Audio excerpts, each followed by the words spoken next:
Okay, now I got my speakers unmuted. Can you guys hear me? Well, yeah, can you hear us? Yep. Okay, great. Second, we gotta print that. Good morning.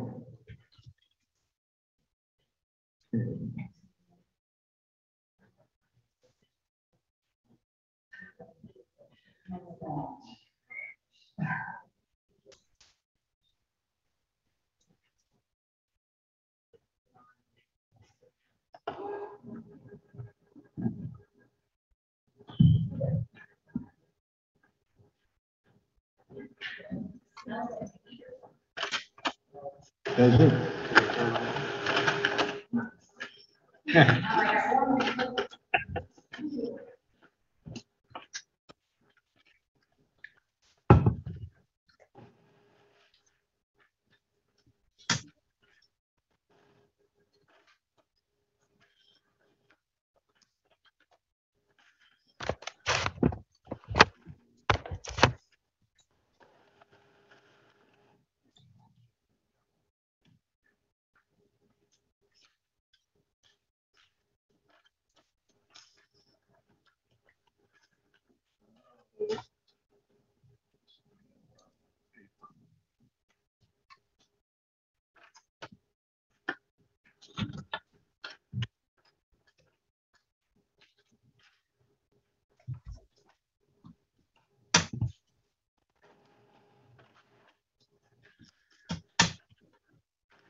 Well, thanks.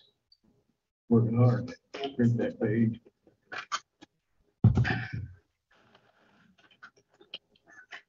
No.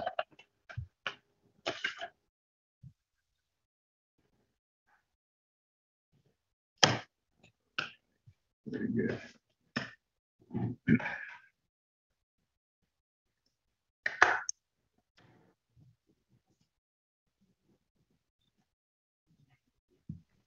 Well, it is 8:30.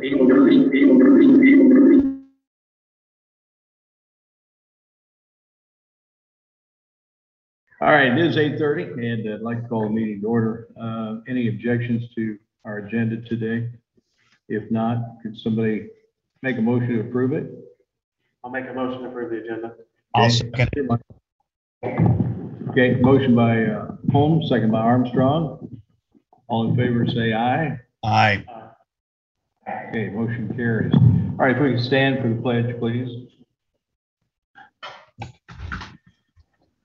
I pledge allegiance to the flag of the United States of America and to the republic for Which is stands one nation, indivisible, with liberty and justice for all. All right, now we know how those people sing at the stadium. Yeah. All right, public comment, any public comment from our public here? No public comment online, or is there any? Okay. We have a pretty packed agenda today, so we could be here. Wow. Keep it moving. Hopefully our engineer is going to arrive quickly.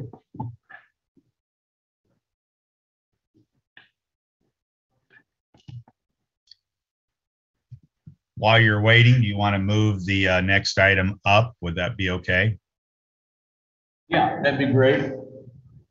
To discuss and approve the use of the courthouse lawn application from Sonrisers Popcorn for the Clarinda Band Jamboree. We were emailed their request on the form middle of last week. and it's in anticipation of the Band Day activities in early October. Any questions or concerns? If not, would someone like to make a motion to approve that request? I'll make a motion to approve the request. Okay. Motion by Holmes. Do I hear a second? Yes, I'll second that. Okay. Second by Armstrong. Any other discussion? All in favor signify by saying aye. Aye. Aye. Okay, motion carries. So we'll have, let's see. Approval date 9/21. 21.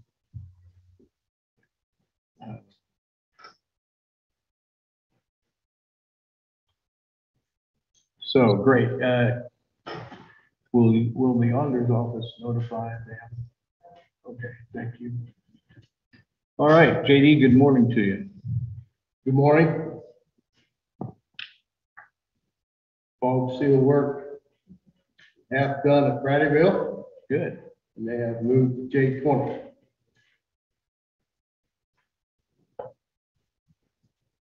I'll provide a little bit more detail later in the engineer's update.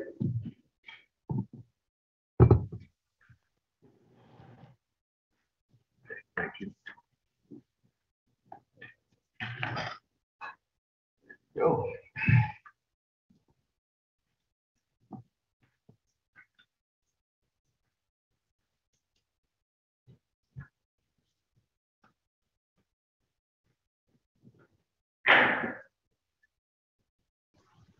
Fine morning in Page County. Indeed. We did not haul rock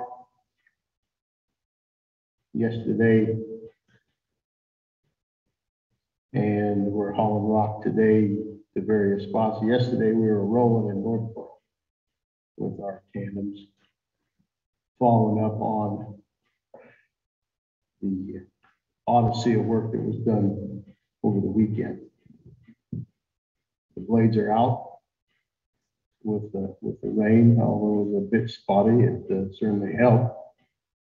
The pipe crew didn't open up a pipe replacement yesterday. They were grinding on the J53 at the East Nottoway Bridge there on East Hoskins there. They will keep doing pipe work the rest of the week here on J55.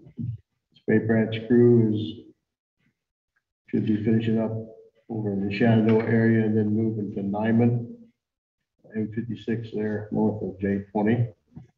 You have one more in operation. They're hauling riprap to a slough by a short culvert that has a fault in the floor where the water's getting away down through the floor instead of across the floor. And our maintenance superintendent, Jeff Sherlock, is attending a Streets and Roads Conference and Workshop in Ames today. This will be sponsored by LTAP, the maintenance supervisors from across the state. They have an association like the county engineers do, and they have a conference every fall in September, and usually right on top of Mink. So I'd like to attend that from time to time, that Streets and Roads Conference, but it's a conflict. Turning our attention to the shop, tandem number 46 is back. They're still working on the 24 truck tractor up in One Husker. We do have a build date for the first tandem truck. Well, I guess for the tandem truck that was picked over earlier in the summer. I guess it's not a build date per se, but it's supposed to arrive at the truck equipment company, Hawkeye Truck Equipment in Des Moines. It's supposed to arrive there in late June or early July, so that we can install the truck equipment, the box, the dump box, the snowplow hitch and the wing hitch and the tailgate sander. So we should have it for this winter. They told me that motor grader number 2, that Ziegler rebuild, should be back Thursday or Friday this week, this week.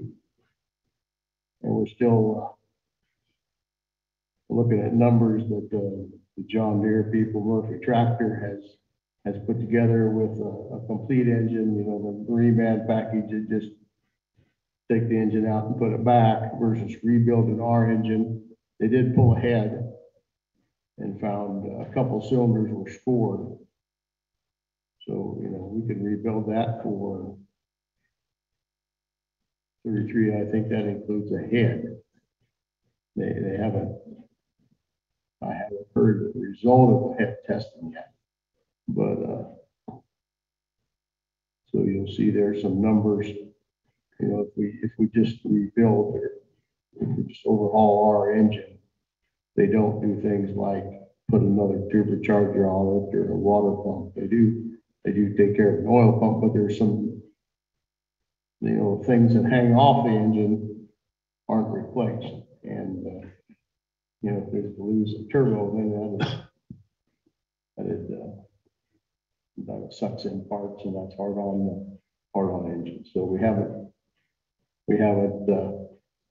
arrived at where we're gonna pick one alternative or the other yet. Down on the engineering side, Randy is down inspecting the auto seal being placed by Manats, the last mile of M44, or the north end of M44 is yet to do. They had 1 mile remaining, so they've got the first lift of auto seal, and that's where it was the photographs included in yesterday afternoon's mailing to the board. I don't have any pictures here. Do you have pictures available, Corey? You could post some of those on the. So that's in the town of Northborough, the main line there, spreading the oil. Here's the operation with the putting on the aggregate, the cover aggregate. There's a chip spreader behind that Western Star dump truck you see here. We're out in the country with the 2 rollers. And then on the far hill, you can see the chip spreader again by itself. Next. And then we have the distributor truck coming over the hill with a chip spreader behind it. They're approaching 290th at that intersection. That'd be at 290th intersection there. And there's what it looks like on the ground. So we have at the bottom is the symmetric base, boot, oil, and then the 3/4 inch minus rock on the top there that they're rolling in. So that's progressing. You know, got rained out yesterday. After today, then they'll return to Braddyville J55 and incorporate the cement powder into the part they ground up a couple weeks ago. The second day of after the first lift of auto seal is placed and rolled by the contractor, then the county's rolling it 1 extra day with trucks, 30 passes. Mink starts tomorrow afternoon and runs through Thursday afternoon. I have a couple other items for the agenda, which I have here. Subsequent to any questions about the update you might have. Only question I had, JD, the cross street on that riprap, the cross street with Upland, where is that location on Upland? Which one? Where you're hauling riprap, what's the cross intersection? Upland Avenue, that's north on 71 on the east side. Right, but where's the cross, I mean, what part of Upland? It's near the Price Farms operation. Okay, thank you. wondered if it is that one they had concern with a while back. Yes. Yeah. Okay, on that John Deere grader, it's the, one of the few two-wheel drive ones, right? It's the only John Deere. Is that right? Yeah, we only have one John Deere. Yeah, I- It's a tandem drive only, not all-wheel drive. And it does not, as I recall, I don't know if it has a wing or not. It would have a front V plow, but not necessarily a wing. It's certainly not all-wheel drive. I mean, some of that played into which overhaul and how to overhaul my plan, how long. Right. What our plan is with It's, that grader. okay, there's, if we purchase motor graders the way I prefer to, we'd get one to arrive in 22, calendar year 22, purchase it this fiscal year. And then that's number 7. And then another one, and then the next 2 were bought in 2014. Number 3 and number 6 were bought in the same year, back in 2014. Number 6 has 11,000 hours on it. So we're targeting 3 years. It should be gone from the fleet in 3 But years. I just wonder, the plan for it is to, it's one that's gonna be traded off in the future. maybe Yes. 2 years, yeah. Yeah, we'll have our intention for a spare is anyway, we're not gonna keep it for another spare. It's gonna go away.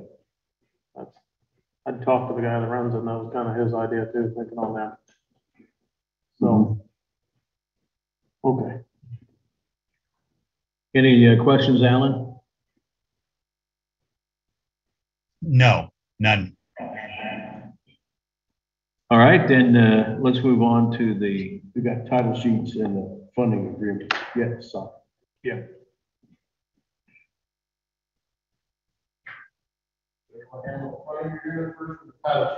doesn't matter, whatever you got on top of your file. Top of the file is the funding agreement. This is for the project. This is STBG swap. In other words, it's federal aid. It used to be federal aid, but now we've swapped it for primary road funds. It has highlights on it. So that's the project number. It's the Stanton HMA resurfacing job, 11 miles from Highway 2 north of the county line. HMA resurfacing with code in place recycling. This project shows up in the STIP, runs through the RPA. We have up to $3 million allocated for it. Routine funded aid agreement for federal or swap funds. But on the signature from subsequent to an approved resolution, to sign, authorizing the chairman to sign this, the chairman and the auditor signatures on this. The first 2 pages are the relevant pages for this project, and the remainder that you have, Chuck, are, boilerplate that goes with all these funding agreements. Okay. So did you say 11 miles? 11 miles. Okay. And did we ever hear from Montgomery County, or They're not quite far enough along yet. They have other priorities. okay, gotcha. So, any motion to approve the funding agreement as presented? I'll make a motion to approve the funding agreement as presented. I'll second that. Okay, motion by Holmes, second by Armstrong. Any other discussion? So what, in a perfect world, when would you start working on that road? Next summer. Okay, but define that, summer. Next summer. Okay, all right, It's going to be let in January. That in January? Okay, very good. Got a title sheet for right here. All right, very good. Well, we have a motion on the floor and a second to approve the funding agreement. Any other discussion? If not, I'd call for a vote. Let's roll call it, please. Yes. Yes. Yes. A motion carries. So get these signed.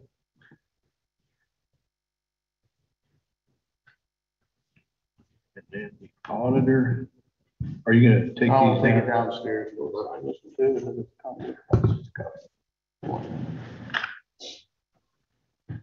So I have two title sheets on each of these plan sets. Take that microphone with you, please, so people at home can hear what you're saying. Just take that handheld. If you don't mind.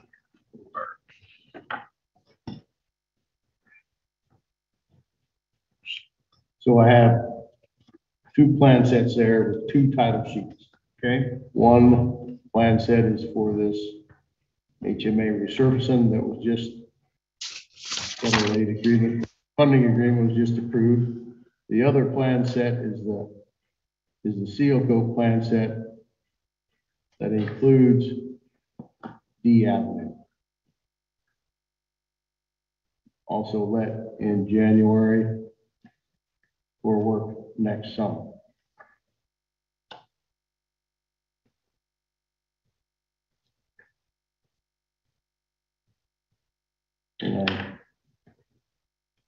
Mr. Armstrong, where are you located? I need all three signatures at some time. I'll be here in town somewhere. It's on the day and my wife, so just text me and I'll find you. Okay, thank you.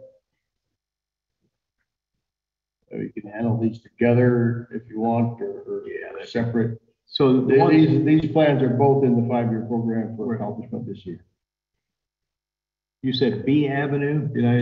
D, up. North Essex. Oh, okay, gotcha. D, thank you. Was, B was confusing. All right, so do I have a motion to approve? We can bundle them together, both of these projects, signature sheets. Someone like to move that way? I'll make a motion that we approve both the HMA resurfacing M63 and the seal coat on both of the projects that are on the agenda. I'll second that. Okay, motion and a second. Any other discussion? Hearing none, let's all signify by saying aye. Aye. Aye. Okay, motion carries. So we'll get these signed for you, JD. Yes. Get you on the road. Yeah, we're headed up to J20 there. They sprayed one lane down at Braddyville. They're running a pilot car up on J20 north there by the hog line station. We're gonna close that road down and spray 7 miles, so they're reloading the truck or topping the truck off and gonna be spraying that under closed road conditions. And then when they're done with that, provided that the first lane is dry down at Braddyville, they'll spray the other lane and move traffic over. Okay. So that'll minimize right now I've got, this is why I wanted to do it a month ago, the fog seal work. But we were hampered with lack of material supplies.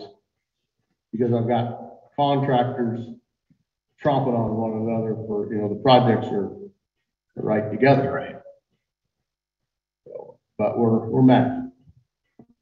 Well, by the looks of your vest, your safety protocols, and your boot without a metatarsal, I think you're ready to go. And I did, there's some observers came down from Omaha to watch this process down at Braddyville, and they'll be with a den coat today. Some pavement preservation outfit in Omaha, and I asked them to put on their vests, and they put them on. Awesome. All right, well, JD, thank you. Appreciate it.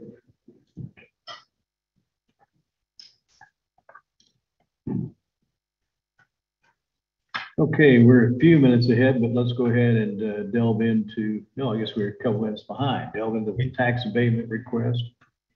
316 North Broad Street in Shenandoah, City of Shenandoah has made the request. Corey, is it possible to get that parcel up?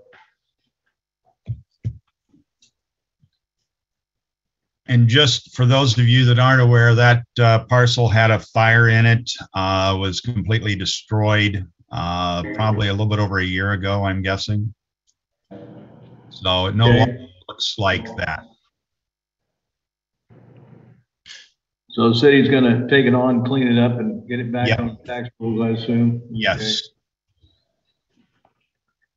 Do I hear a motion to approve the resolution as presented? I'll make a motion to approve the tax abatement at 316 North Broad Street, Shenandoah, to the city of Shenandoah. I'll second that. Okay, motion by Armstrong, second by Holmes. Any other discussion? You know, I want to take just a moment to congratulate our city leaders for being proactive. You know, for many years, a lot of these dilapidated properties sat there forever, for what seemed like forever. And our cities are being pretty aggressive, and we appreciate that. And, So, I was going to add to that, that's also due to a lot of the hard work that SWPCO does to help get dollars for these kind of projects. So, yep. Yeah, SWPCO, our Council of Governments arm in this part of the world, really does a good job. No doubt. Thanks for catching up with the kudos to them. All right, we have a motion on the floor and a second. All in favor of passing the resolution signify by saying aye. aye. Aye. Okay, motion carries. So, and then Alan, I wonder, we'll need your signature as well on this. So, yeah, should have sent it with JD. Yep.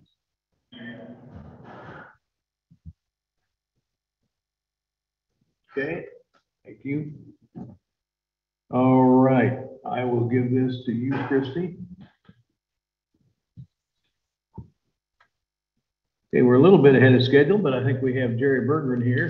Jerry, would welcome you to the microphone, welcome you to Clarinda, Page County. Thank you. Got a few business cards I can share with you. Okay, that'd be great.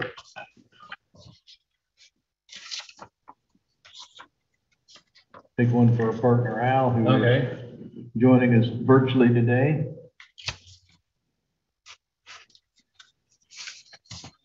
I appreciate the opportunity to be here. You've got a wonderful courthouse. You've got a project that we would love to be involved with, and I've sent a proposal. I trust that you all had a chance to go through it and read it. I'd like to start out by first saying, were there any questions specifically on the proposal that I should address? So I want to make sure we get all your questions answered.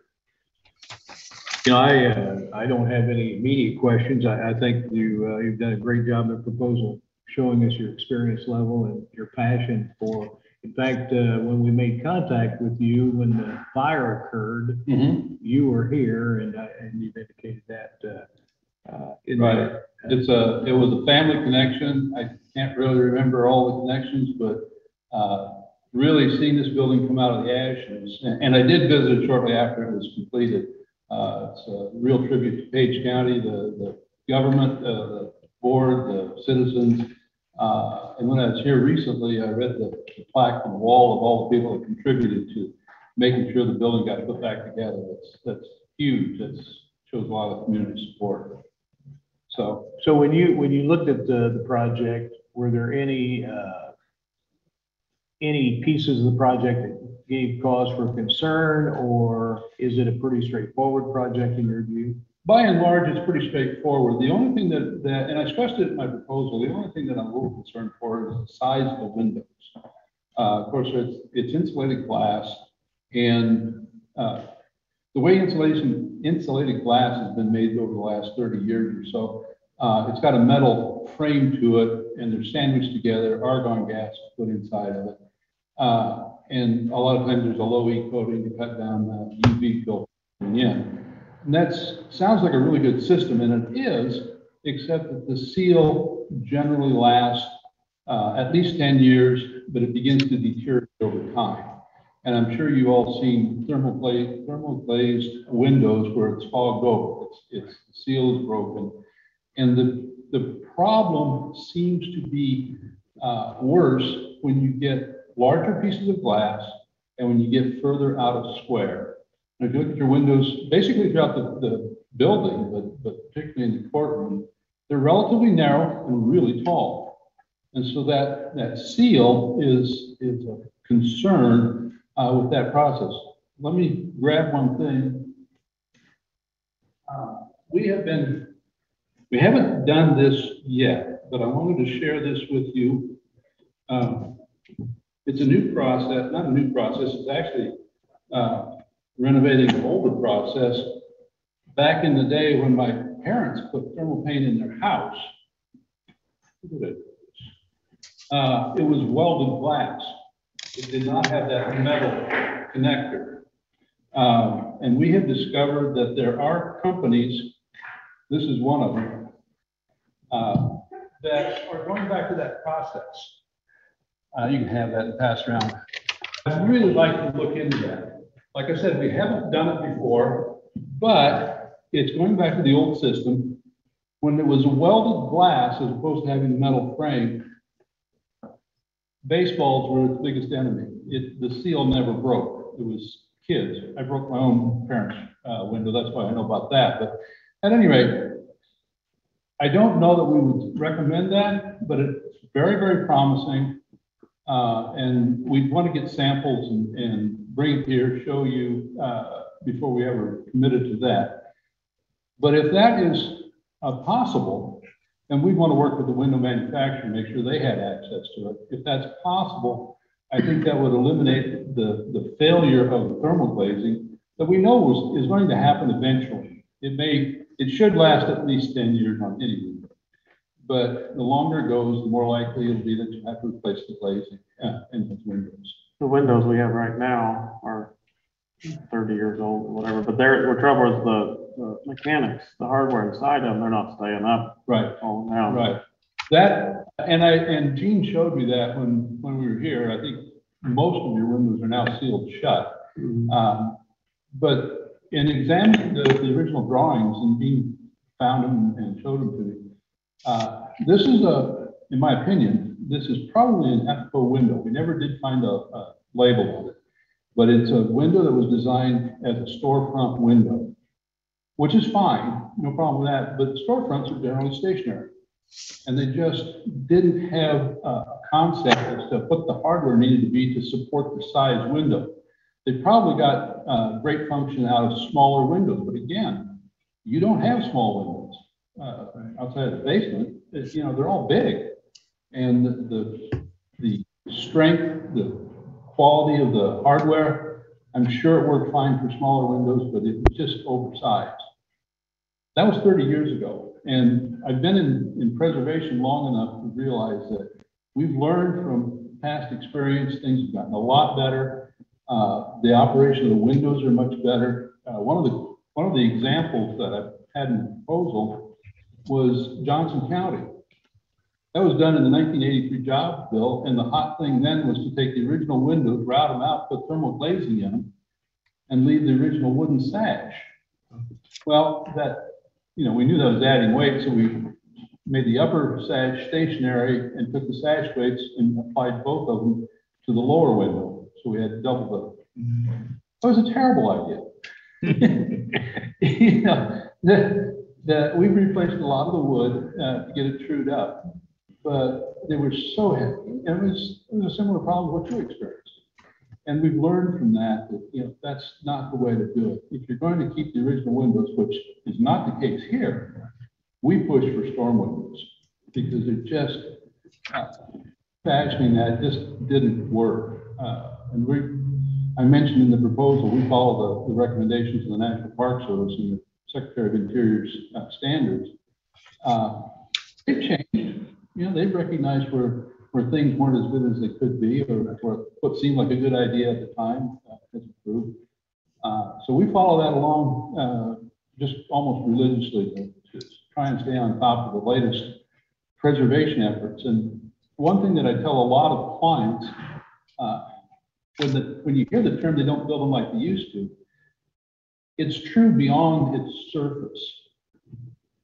There are different materials, different methods of construction, and we've gotten so far away from that. The average craftsman, I don't care how sincere he is, he doesn't have the experience of the old material. Working with, I mean, we can put up buildings pretty fast with steel studs and veneer masonry. This wasn't built that way. And knowing the composition of the wall that we're going to put a new window in, we learn. I'm not saying that you can't learn it, but too many craftsmen in today's modern construction, they need guidance. And one of the things, we've talked a little bit about our fee proposal. The standard, or what was recommended when we were in school, the breakup of where our fees are earned. There's a process called schematic design, where we're learning about your building, design development, where we're bringing in our consultants to help. And this, I'm talking about a full-size project, not just window replacement. And then creating the construction drawings.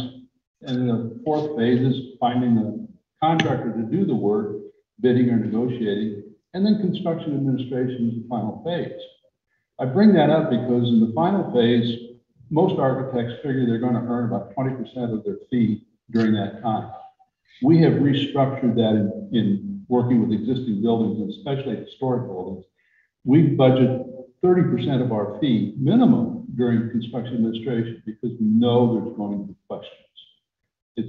If you're working in an existing building, it's inevitable. We've got a lot of experience, but I'll be honest with you, I've learned something on every job. You know, it's just the way these buildings are. So that's how we approach it. In your project, if we're selected, you've got a good set of drawings from buildings we've redone after the fire. We'd basically start with those to get the exterior elevations documented. Then we'd be on site to get our own measurements of the windows. We'd locate them for the bidders. We'll also be detailing those as far as the installation. Depending upon the manufacturer that we will design around, we'll work with that company so that their standard profiles and that, if they're appropriate, we'll use them. And in the case of Gage County in the proposal, it didn't match the historic profile, but we worked with them and they created a new profile, aluminum clad, for that project. So that was the way we go about this. But we really, I think it's important to understand, we plan to be here very regularly. Our average is twice a month. And we used to say the minimum is once a month because the contractor wants to get paid. We need to certify that application for payment. And we're not going to certify anything we haven't seen. But what actually, like I said, the average is twice a month. When the project starts, we'll probably be here once a week, just to make sure the contractor gets off on the right foot and get a good relationship built. I like to tell people we are very much concentrating on building a team. You know, we think we know what needs to happen, but we're working at a small scale and from references and that. The contractor's here with his hands on the build. And we need to work with that contractor to make sure that when they discover something, we can respond very quickly and accurately. And if it takes some research, you know, we'll work with them. The other thing about our experience, and you see it in the proposal with all the courthouses that we've done, we work in courthouses a lot. There's a hierarchy. Judges are usually at the top of the scale. And we caution the contractors, because you may get a contractor that's worked in a lot of courthouses, and you more likely will get a contractor that's maybe never worked in a courthouse. They need to understand up front. When a judge says you're making too much noise, you either stop making noise or get thrown in jail. Pretty simple. So, but what we found with contractors, in the Midwest is blessed with a lot of really good, sincere contractors. The more you communicate, the more you work with them, the smoother the job goes. Mm-hmm. I love working with young contractors because they ask questions. Old contractors, like old architects, you know, we're kind of set in our ways. But the communication is key, and we want to build respect going both ways. We want to really work with the contractor. And it's been successful for us for over 40 years.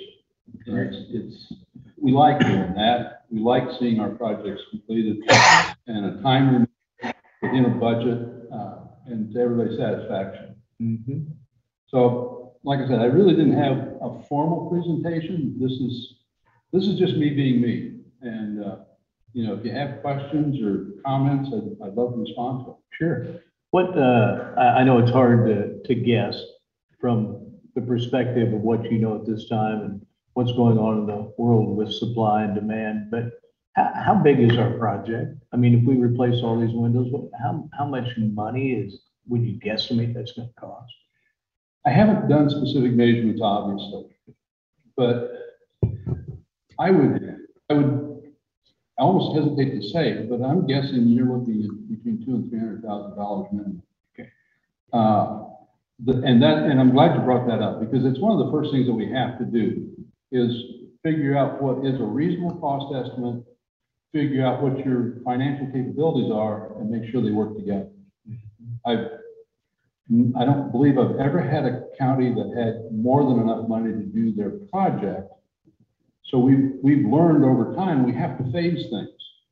Now, given the source of your money, and I understand it's from the American Rescue Plan, you probably have plenty of money to do the whole project. But still, there's always a budget. There's always a limit to where money can be spent. And if we don't fit in the budget, we've failed our project. We failed you, and we failed the whole system. So the cost estimate, making sure we get a good one to start with, is critical. Cost of construction, what your fees based on, what all does that encompass? Every nickel, shipping, freight, everything of the project, then you take 15% times that. Basically, there will be an agreement with your contractor, and whatever that value is, that's what our 15% is based on.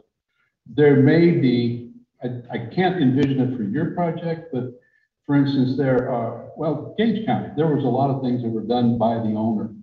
There was a lot of sweat equity put into it. Well, there was no way to count that, and our percentage didn't apply to that. We just worked with it. There are sometimes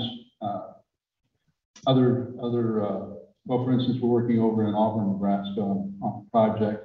We're bringing in a civil engineer. The cost of that civil engineer, we don't mark that. It really is whatever that contract is with your contractor, and that's what it's based on. And again, it kind of ties in with the cost estimate for the project. If this needs to be phased in any way to work with timing, that we want to know up front. And that's also true when we write the bidding documents. The bidders need to know what your pay schedule is. For most of my counties, the world works on a 30-day turnaround on payment. That's too fast for most of my counties. We generally ask for 45 days, and then we further stipulate a date that they need to have their pay request in, so we can respond, get it into your system, and make that 45 days. And we'll have to learn that through your auditor and your process that you've been doing for a couple hundred years. So, Reimbursable expenses, what define that? Reimbursable expenses are out-of-pocket expenses. In your case, it'll probably be mileage. The digital age has replaced printing the documents. That used to be the biggest bill, printing multiple sets for bidding and occasionally having to print more sets during construction. But mileage is about the most of it. There'll be some out-of-pocket for meals when they're on site, right, in the per diem part. But I can't think. I mean, back in the day when we didn't have voice over IP, we'd charge you for phone, we'd charge you for printing, we'd charge you for postage. All that's gone away. I'm an old geezer, but I'm getting onto the digital age. So I think what you'll find the biggest one will be mileage, and we set our rates that match the federal rate. Right? So when it goes up, it goes up. When it goes down, it goes down. That's just the way it is. So So we haven't done a lot of projects in Page County, haven't hired services like yours very often. So trying to get up to speed, and I've talked to a lot of people that I know that have done that and done some research. And correct me if I'm wrong, but the 15% seems, from what I've done, I'm not saying it's not justified, it's not worth it, that you're not worth that, but it seems to be on the higher scale. Correct me if I'm wrong, I would guess that a service like yours, on average, from my research, is somewhere in the 6 to 9% range. Is my research crazy? Sounds to me like it's on new construction. Okay. When you get into working with an existing building, as opposed to new construction, you're starting with a clean slate for new construction. Okay. We have to do a lot of research to the building. Also, within that 15% is what we're anticipating we're going to have to do for a review process with the shipper's office. I don't know that will be required. Everything that I've learned about the American Rescue Plan is that it's not required up front, but ultimately you'll get audited. Okay. And we'll go through the technical assistance rather than the traditional 106 review, and that's on the advice of the shipper's office. I talked directly with them. The technical assistance will create the record that says you've done it according to the standards. Okay. I equate this to, if you're familiar with the Obama stimulus money, it was basically the same process. No, you don't have to have it reviewed. We're going to audit you. And we had a window project at Gage County that was not Gage, Saline County that was funded by the stimulus money. So it includes that. And yes, it does seem a little higher, but again, we're spending more time on site than most architects. The other thing what we can do, if you want to negotiate a fee, we can recalculate this. Once we have a cost estimate, we can recalculate this and set a fee not to exceed. Okay. But it's going to be pretty close to the 15%. Okay. That's. With these being replacement windows, put in the 80s and 90s, this isn't starting from, this has already been kind of drawn out and they replaced right in there. Shouldn't that be a somewhat simpler project than going to some antique windows, taking them out, and putting in replacements? It is simpler in the sense that you've got a good set of drawings for us to start from. And the removal, you've got finished trim on all of these windows. If it was burned, it's been replaced, or refinished, or whatever. So, there's a greater amount of care that has to be involved with that removal and replacement. We just really need to be on site quite a bit more than if you were starting with a fresh opening or with a burnt building that was burned, to make sure that the original material, trim primarily, is handled properly and then returned to its proper location. So yeah, it sounds high, and like I said, we can negotiate a fee that is a fee not to exceed. Years ago, my dad was sitting in your position over in Hamilton County, Nebraska, and you're responsible for the money of your constituents that's ultimately trying to come to me. I'm trying to get from you. And he agonized over that as well. You just have to be able to justify it. Sure. And if a fee not to exceed is more comfortable, we'll figure that out and work with you on that. Okay. One of the things that I brought along, I'll leave a copy with you. We look at county clients in particular, and we don't want one project. We want to become the architect that is your go-to person for everything. And what I just handed you is a list of counties we've been working with, and you can see the number of counties where we've gone back multiple times for more and more projects. Literally, when we were hired by Gage County, what would that have been, 25 years ago or 20 years ago, the comment was exactly what I said. We want we want to have, they were saying to me, we want to have you available for anything. And that's what we're ultimately trying to do. We don't look at this as just a window project. We want to learn your building. We want to be able to address questions that you have. The more we're here, the more we'll know about it. It's not, it's really important to get off on a good foot. And that's key for us. And whatever it takes to get to this first project, that's what we want to do. You know, like I said, we'll negotiate with you because it's important to us to build that trust right from the beginning and make sure you're satisfied that you're getting the value that you're paying for. Awesome. Well, Jerry, very much appreciate the effort you put into this to this point. I know this is your second trip to Clarinda now, and Well, fourth if you count when the fire, but. oh yeah, well, true. But on this project, since we've Yes. made contact, Yes. and your proposal was beautiful. The work that you've done, particularly in Gage County. I mean, you've done a lot of good work in courthouses, but that was a heck of a project. It's majestic. Yeah, and you've done it too. I mean, not you personally, but Page County has done it with this building, and we'd love to be a part of it. I was looking, you know, the Missouri River seems ominous. You being from Nebraska, it's not as ominous anymore, but I looked at where Page County is compared to our office, and you're actually in the circle of about a third of our projects. About 2/3 of our projects are further away than Page County. You're like a neighbor. So we want to build on that. We want to make this a really enjoyable project for you, comfortable for you to see how it goes through and work with you to your satisfaction. It's your building, it's not my building. Alan, I know you're on the line listening. Did you have any questions before we let Jerry go? No, I don't. I've read through it a couple of times and listened, and I thank you again for your time and commitment to this. So, Absolutely. Yeah, I was amazed when Chuck first called that, you know, here's Page County. Well, that sounds familiar.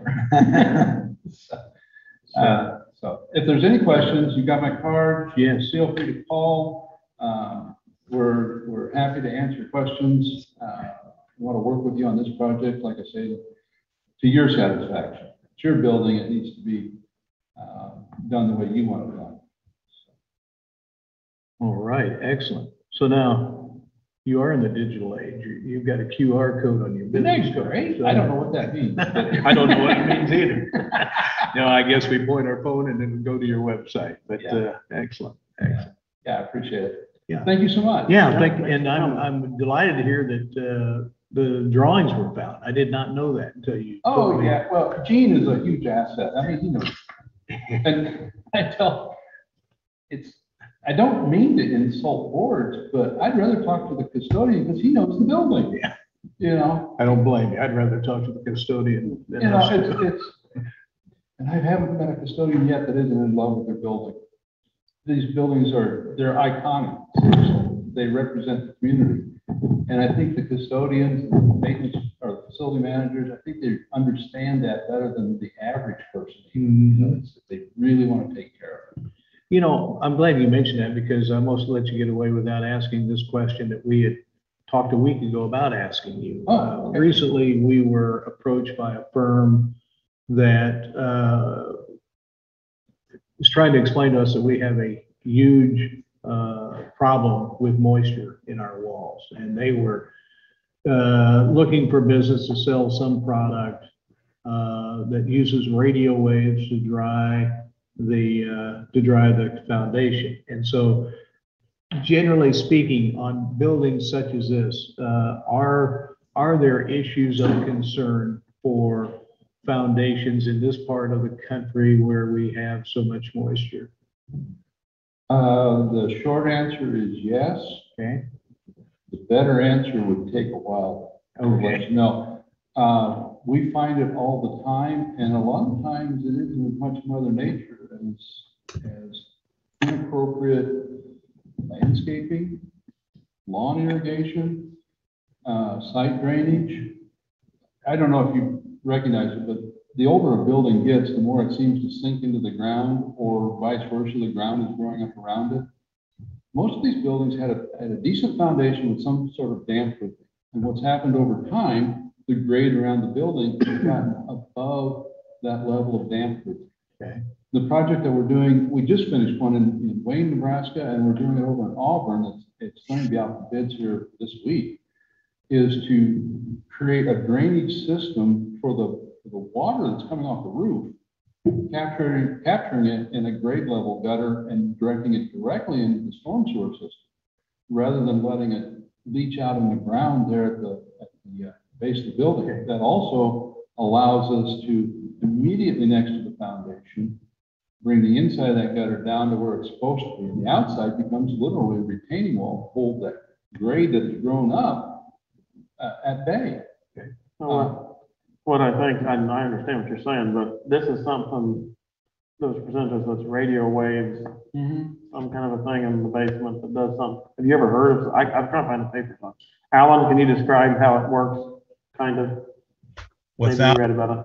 Without pulling that out, the sheet, kind of complicated. it's kind of a electronic type deal, similar to when you have the drain pipes around a water or the drainage pipes, that it gets rid of the moisture due to electrical current, but it's not done by electricity, done by the certain methods that are used. It's very complicated. I personally don't quite understand how it works, and there's different levels of that. Mostly the research I read was mostly in Europe, where the buildings are even much older than ours, and there's different types of that. So, but no, I don't have a pure explanation of how it works. Without seeing the document, I have no way to say yes or no, it's a good thing or it's a scam, and it could be anywhere in between. But I prefer to look at, why is the water there to begin with? Right. It feels like it's a reaction to the symptom, not the cause. And I much prefer, and highly recommend, to figure out why the water's there to begin with, to attack that. In a building like this that's expected to last until the end of government, which shouldn't ever end, you know, you want to get the long-term answer. A short-term attack on the symptoms, I wouldn't recommend that. And it may be very good. I typically make that statement that you're going for the long term. However, I have to confess there's been at least one occasion where I recommended or I agreed with going the short term. The county didn't have the money to put on a new roof. And so put on an inexpensive spray-on application to buy them time to build a sinking fund. Occasions like that, you're protecting the building, but you've also recognized you haven't fixed the source problem. So generally speaking, it's go for the long-term solution. But if your budget won't allow it, don't let your building deteriorate in the process. Sure. So, yeah, no, we've done a lot of work with masonry buildings, primarily courthouses, and moisture is a constant. It's constantly in or trying to get in the wall, and we also have to figure out a way to let it get out. We're learning more and more about the composition of mortar. You mentioned the buildings in Europe are significantly older than ours. We're working with a stone conservator in England on some of the mortar compositions. They're equivalent of the National Park Service. I think it's History of England. They are backing up and backing away on their mortar composition to go back to matching the original mortar, which didn't have any Portland cement in it. It doesn't sound like the mortar lasts as long, but the key is it is significantly more breathable than Portland cement mortar. And being breathable, if you look at old buildings, this one included, there's no weep holes. No. You know, you have to rely on the mortar being what's the word I'm looking for? Passive for letting the vapor out. And if you've gone in with Portland-based repointing mortar, and if you struck the joint so you get a nice smooth edge, it doesn't breathe as like you do with the lime mortars that are beaten back to expose more aggregate. It's It's kind of not science, but I don't know what else to call it. You know, it's doing the traditional methods. Sure. So, no, the comment, the radio waves, whatever you're talking about, it probably works, but I have to believe it's attacking the symptoms and not the cause. Okay, excellent, excellent. Jerry, really appreciate it. And, Absolutely. hope you, while you're in town, enjoy one of our good restaurants for lunch. Oh, I had my eye on Harrison's. I've been there before. Okay. Very good. All right. Well, again, you've got my card. Yes. Feel free to call with any questions, this project, or you have masonry issues. Like I said, we do a lot of masonry, just anything. Ultimately, my goal is to become your architect for whatever the problem is. Appreciate that. Yeah. Very good. Well, excellent. Thank you. Again. Appreciate it. All right. So we are to 9:30, and we have on the agenda to discuss and approve a telecommunication policy resolution 42, 2021. And a little background on this. I don't know, Alan or Jacob, how much you visited with the auditor's office when we got this. We all three got this document or proposed document, but apparently the purpose is this is really not a new policy. It's more education. We have some employees who utilize a stipend, a monthly stipend for their cellular phone, and the policy clarifies what happens with public dollars. In fact, Melissa's here, we'll let her maybe chime in, but it's my understanding that our policy, or that when an employee takes that stipend, if something were to occur, even though you're using that cell phone for business and personal, then it's all becomes public record.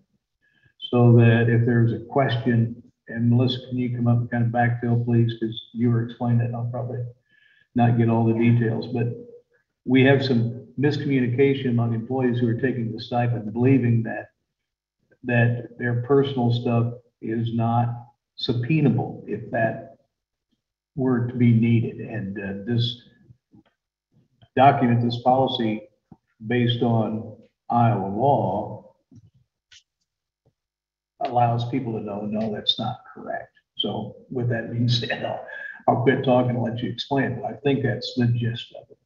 Yeah, I think the main thing is we just had a lot of, not a lot, a couple employees that when they take that stipend, it's not a county policy. It's based on the code through the open record laws that then allow that to be public information. And so this policy, I mean, it has some other things in it too, but that's just the basis of why we thought each employee should have the ability to realize that at the beginning of this process. So, and there's some other things in this too, but that was kind of the main reasoning behind it, because it's not even just voicemails or text messages, it's your call log, it's your internet use history, it's all of those things. So it's just making the employees aware that when they are accepting that stipend for the cell phone use, that all of these things then are potentially things that could be open to open records requests. So. Okay. What are some examples of people that do this? I mean, that use a stipend? So a lot of your law enforcement, and some of those are by code are restricted. There's the code, it's referenced in here, the 321-276. Certain things that they do are restricted and those are listed out, but the things that aren't then would fall under that open record. So it's basically just making anybody potentially that has, that chooses to take that stipend, if their department allows that, to have the ability then to realize this up front. So primarily law enforcement, are there any, are there other departments that do use a stipend? Yeah, there would be a few others. I mean, some even, and some of this too is based on if you have a county cell phone too, because like for public health, they all have county owned cell phones. And so part of this too was at ISAC, there was conversations about, like when phones are purchased through the county, if there's been different counties then where employees have left them and felt like that phone should be allowed to stay with them or be their possession then. So this clearly states that it's county property. And also with this too, it sets out, just kind of how things are handled with those situations too. And there's some other department heads that have county cell phones. I think Chris does. Does Chris have one? I think so. I don't. So, I'm sure. and then some others choose not to for this very reason. So this was kind of a point of emphasis at ISAC when. Yeah, this was something that was discussed at ISAC, and then too, we've had some employees come in and just through some conversations realize that they weren't aware that their information potentially was, subject to this. So it's just basically then this will be something given out at the time of employment, and then too, we'll go back and have every employee that takes this sign off on this too, just so then they're aware. Mhm. So. Excellent. Any other questions, or do I hear a motion to approve the resolution as presented? Also move. I'll second it. Okay. Motion by Armstrong, second by Holmes. Any other discussion? All right, hearing none, then all in favor, say aye. Aye. Aye. Okay, so we'll get this signed, you say. Now, what about, are you going to, for those employees that are current employees, will they get a copy of this document then too? Yeah. Yeah. To all employees? Yeah. Here you go. And let's see, Alan, I'm not sure if you can get this signed when he gets back, or if JD hadn't left town, you can send them with JD. I think they're hooking up on some signatures, so. Christie. All right. Oh, yeah, of course, yeah. All right, 9:35. Last week we talked about, after our evening meeting, is there, and I put it on the agenda just so we could have some more thought time, and I'm not really, I put it as a discuss and approve. I'm not sure we're ready to approve anything. I just like to have a little more discussion about how we handle evening meetings and some of the concerns that we have about bringing Corey in and bringing Christie in after hours and flexing schedules when, people aren't attending was the reason why I put it on the schedule. So we talked about it last week, wanted to more formally talk about it today. Thoughts, gentlemen? Well, I just wanted to add that, we may at some time where they're doing some work on the Page West building, we may want to look at that being a site occasionally for our evening meeting if we were to continue. I guess my biggest concern is when we have a lot of items on the agenda that are geared for maybe more involvement by the community, I definitely would love to see us have that. But seems like the last couple of our meetings have been pretty light. And it's just, I don't know. And I don't know if we can do that. I guess that's the thought I want you guys to think about is, can we do it as needed, or do we need to do it on just a regular basis? Because it's hard to schedule those things on a certain night. So just some thoughts. I'm perfectly fine. It doesn't bother me any, but it does bother me that we're spending dollars where maybe we don't have to, a few here and there. So just a thought. So I like the idea, like when we started, we had some COVID concerns at that time, but I like the idea of doing the Shenandoah meeting every now and then. Trading offer. I think that's a good idea. That's what we're thinking of. Even if it's a light agenda, it's also just an opportunity to come in, even as a public comment is there. So I of course, I think clear how I feel on this. I'd like to just keep it like it is, one night a month. I don't know from the auditor perspective if there's really an extra cost. I don't know about core AE costs, but I think it's pretty minimal for the opportunity that's there. To the taxpayer, the opportunity they have once a month, if they work during the morning, so. There isn't a cost right now because of the flex our time, but, you know, there could be times during the year if, you know, like during elections, things like that were crazy and can't flex, that there would potentially additional Right. cost for it, but. It'd be somewhat minimal, so it'd be a few dollars an hour if it's a short meeting, especially, it wouldn't be very much. So I think it's worth the small cost to keep that option on the table. Well, again, you know, we're gonna meet weekly, and if we meet in the evening, I'm not opposed to that either. But I think there's something to be said, you know, a few years ago, we met in Shenandoah on a quarterly basis, and I like that idea and was hopeful that we would get more engagement than we did. We just simply didn't, and the fact of the matter is, unless there's something quote unquote controversial or something that people are really interested in, most folks aren't going to attend. So, and I don't know how you gauge those things. I think some you can predict if it's COVID or if it's windmills, you know that there's more interest in the resolution to abate taxes on 399 Broad Street. Right. So maybe there is an opportunity to continue to rethink and maybe not be limited to the second Tuesday for an evening meeting. If the agenda is such that that second Tuesday is pretty benign in terms of public interest, maybe scheduling the meeting in the evening. I'm okay as long as it's at least one of them. I don't care if it floats. Okay. At least there's an opportunity there. It's more about that. There's the accessibility is there. Okay. For somebody who works in the morning. So the only problem with a floater is how do you manage that?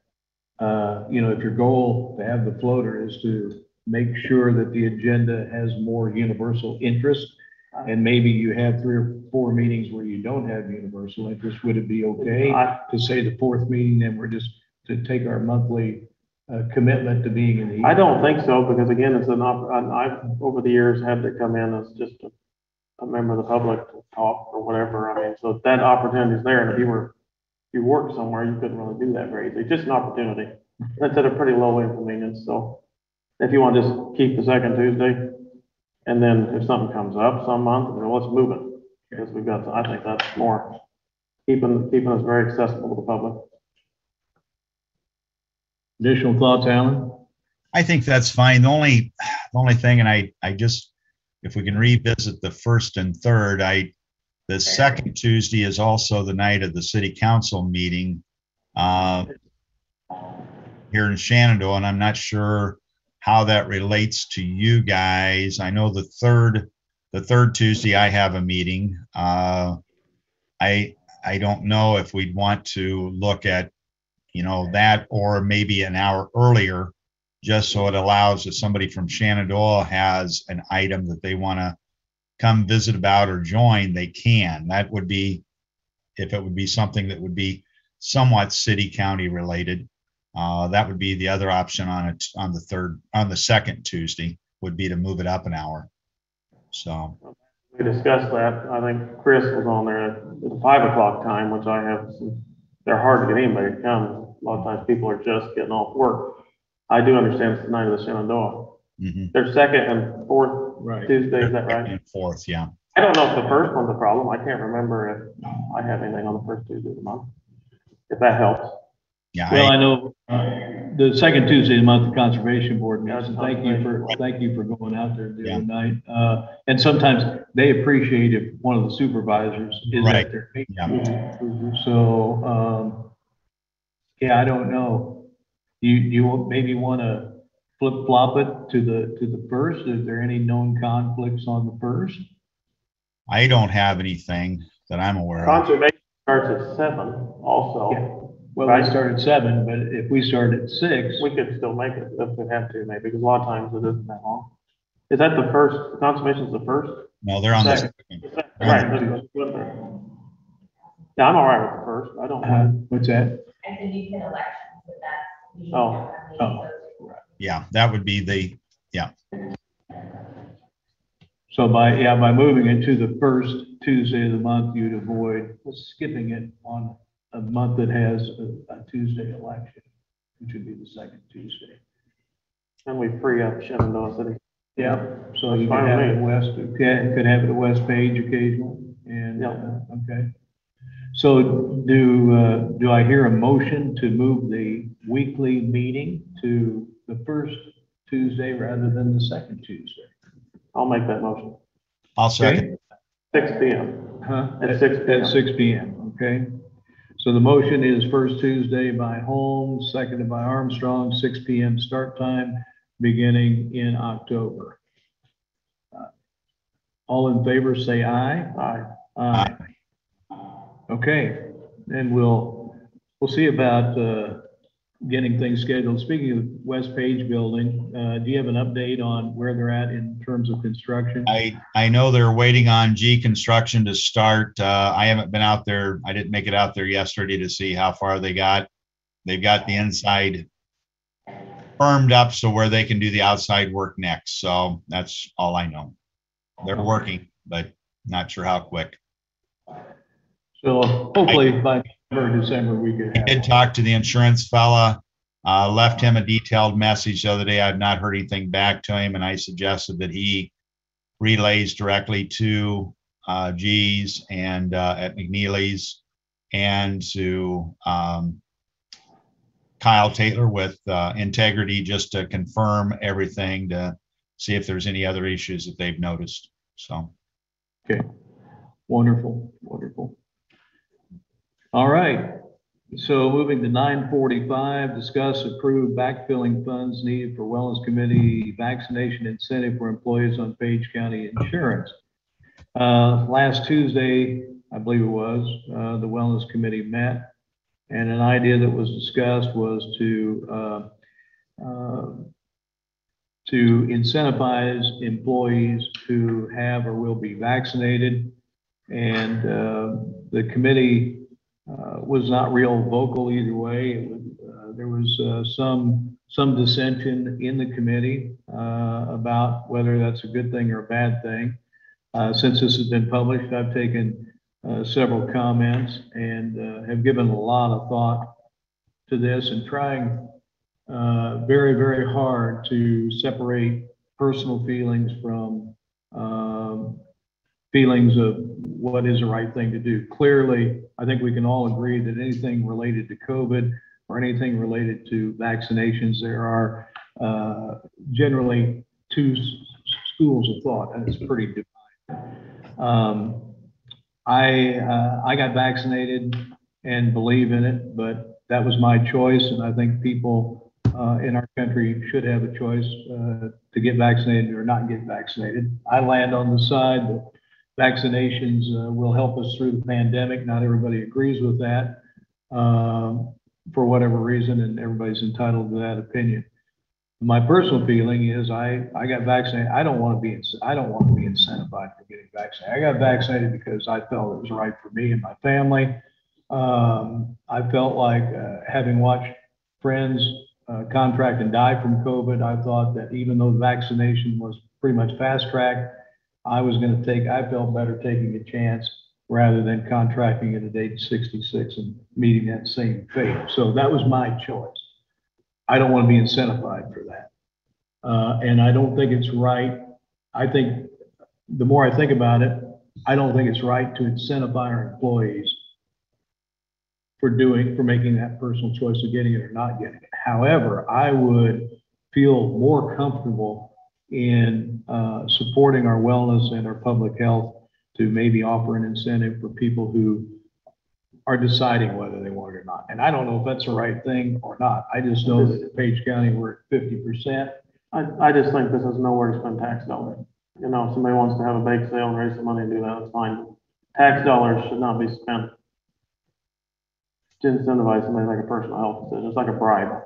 And I want nothing to do with that. But it may not be tax dollars. It may be ISAC dollars that are funded into the wellness account. They're not taxpayer dollars. If the Wellness Committee has incentive money provided through the ISAC pool, they currently Where does the incentivize. pool, ISAC pool, get their money from?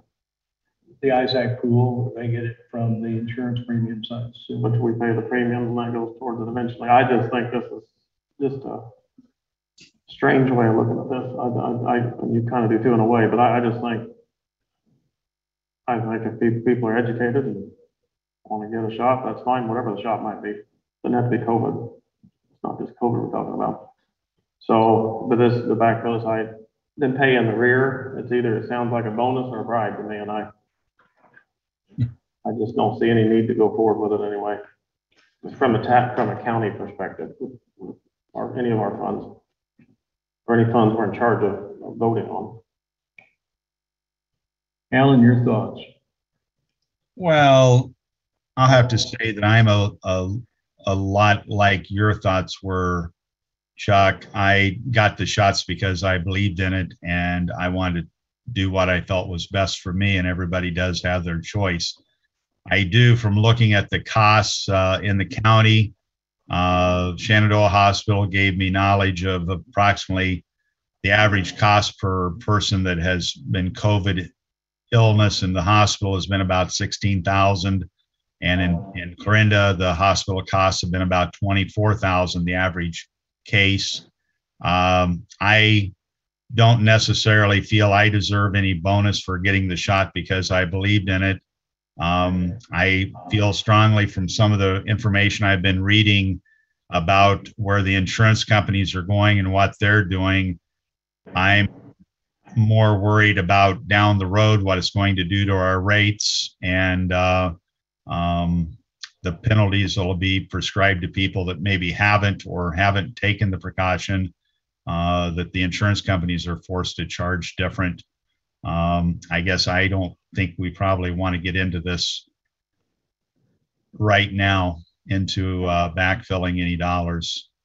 If we can come up with, if the wellness committee can come up with a solid plan on promoting it, whether it by education, by more education, by other options out there, that's perfectly, I'm all for their spending the dollars and helping them do that. But as far as giving myself money for taking the initiative to do the shot, that's not what I'm about. So I'd like to ask on this being on the agenda, who put this on the agenda? I did. Okay. Yeah, I did. So I it served on the sounds like wellness everybody's committee. against it, but I want to know how Yeah. it came to be on the agenda. I wanted to discuss it because the wellness committee, by the way, the wellness committee and our employees should be congratulated this past week.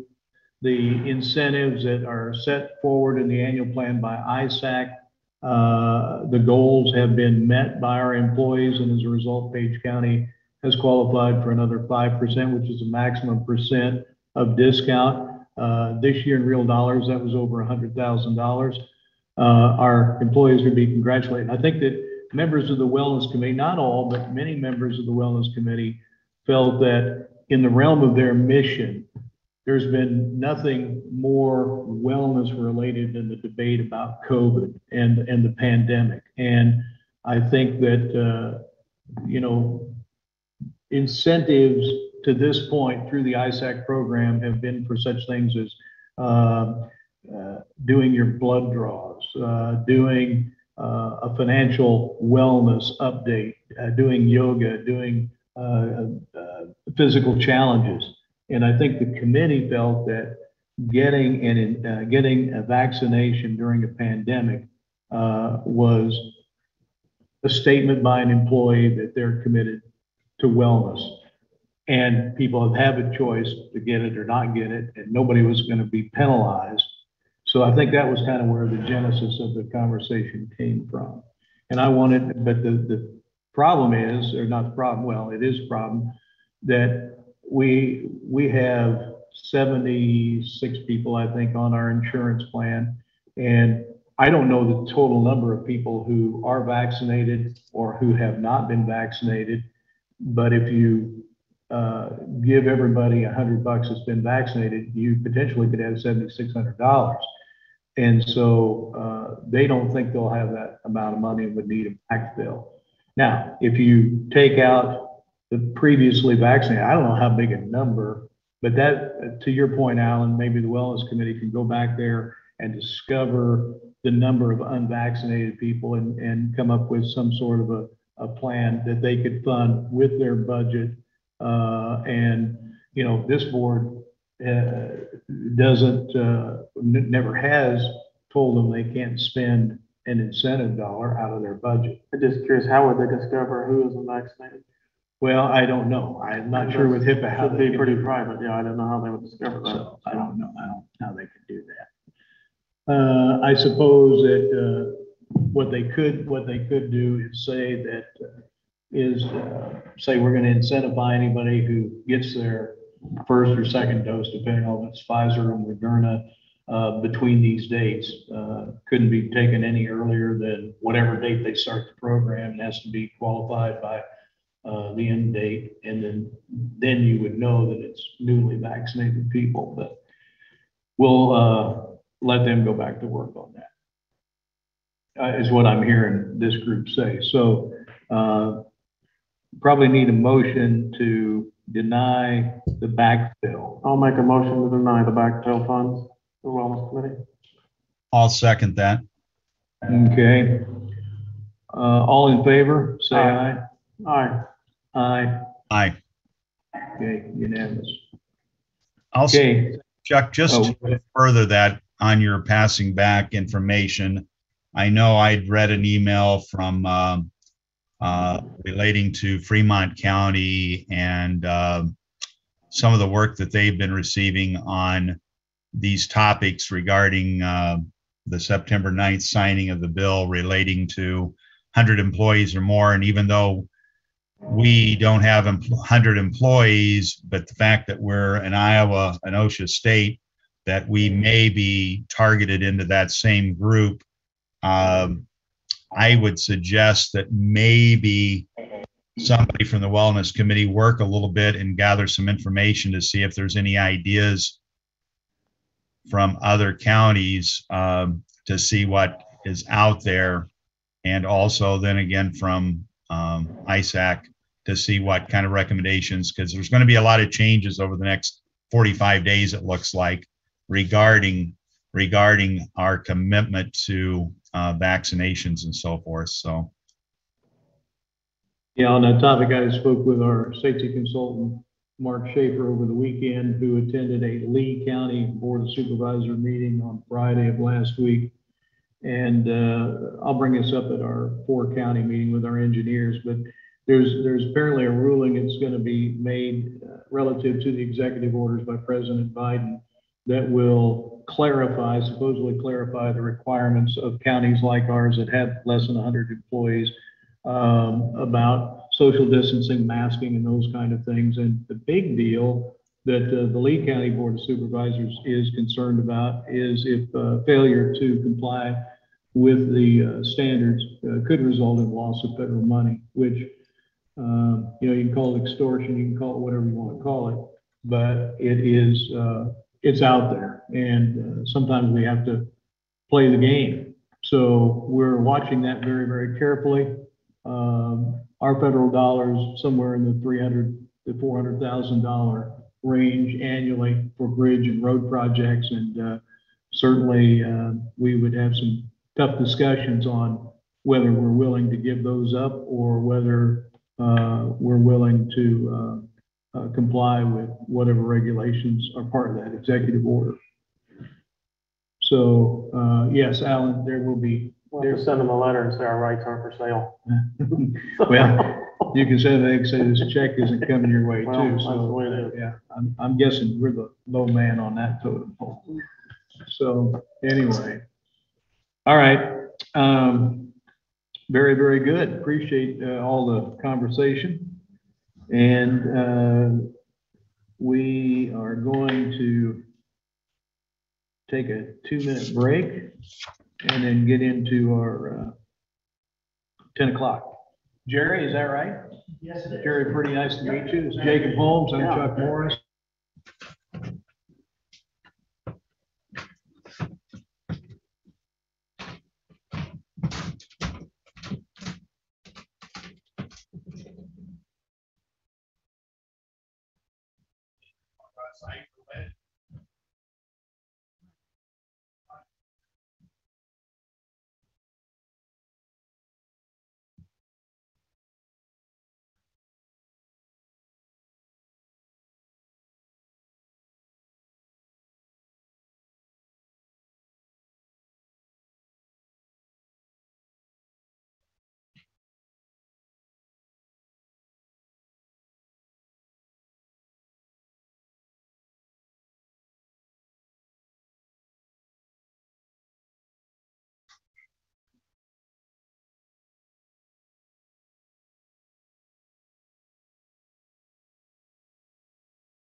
I'm back. Over, it's 10:01. So at this time, we'd like to introduce Jerry Purdy. He represents the Farnsworth Group of Waukee. And Jerry has provided us, the supervisors have taken a look at the proposal. We've had a chance to review it. And Jerry, welcome to Clarinda. Thanks for taking time out of your busy day to come see us and talk us through this proposal. But good morning to you. Well, good morning. It's a pleasure to be here.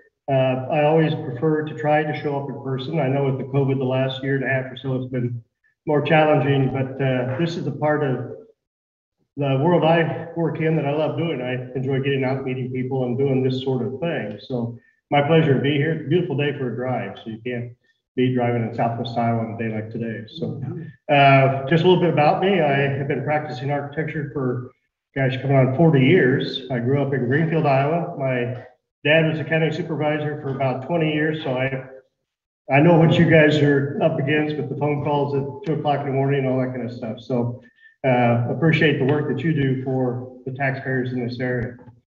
The Farnsworth Group is an architectural firm that provides full services architecture. It is actually the next generation of the firm that I started back in 1990. The name of the firm up until 2.5 years ago was Design Alliance, and I did a lot of work in the Southwest Iowa area. I did all of Bedford school work. I did a lot of work in Hamburg and Shenandoah and so forth, so I'm familiar with the area down in this part. In fact, way back when the courthouse, your courthouse burned, I had the opportunity to submit a proposal to complete the restoration work on this building. But at that time, I was a sole practitioner, and so I didn't have the horsepower, so to speak, to be able to have that opportunity. But we have grown to, in the Waukee office, we are a firm of 16 people. So we've gone from one person to that over the years, and I'm quite proud of that.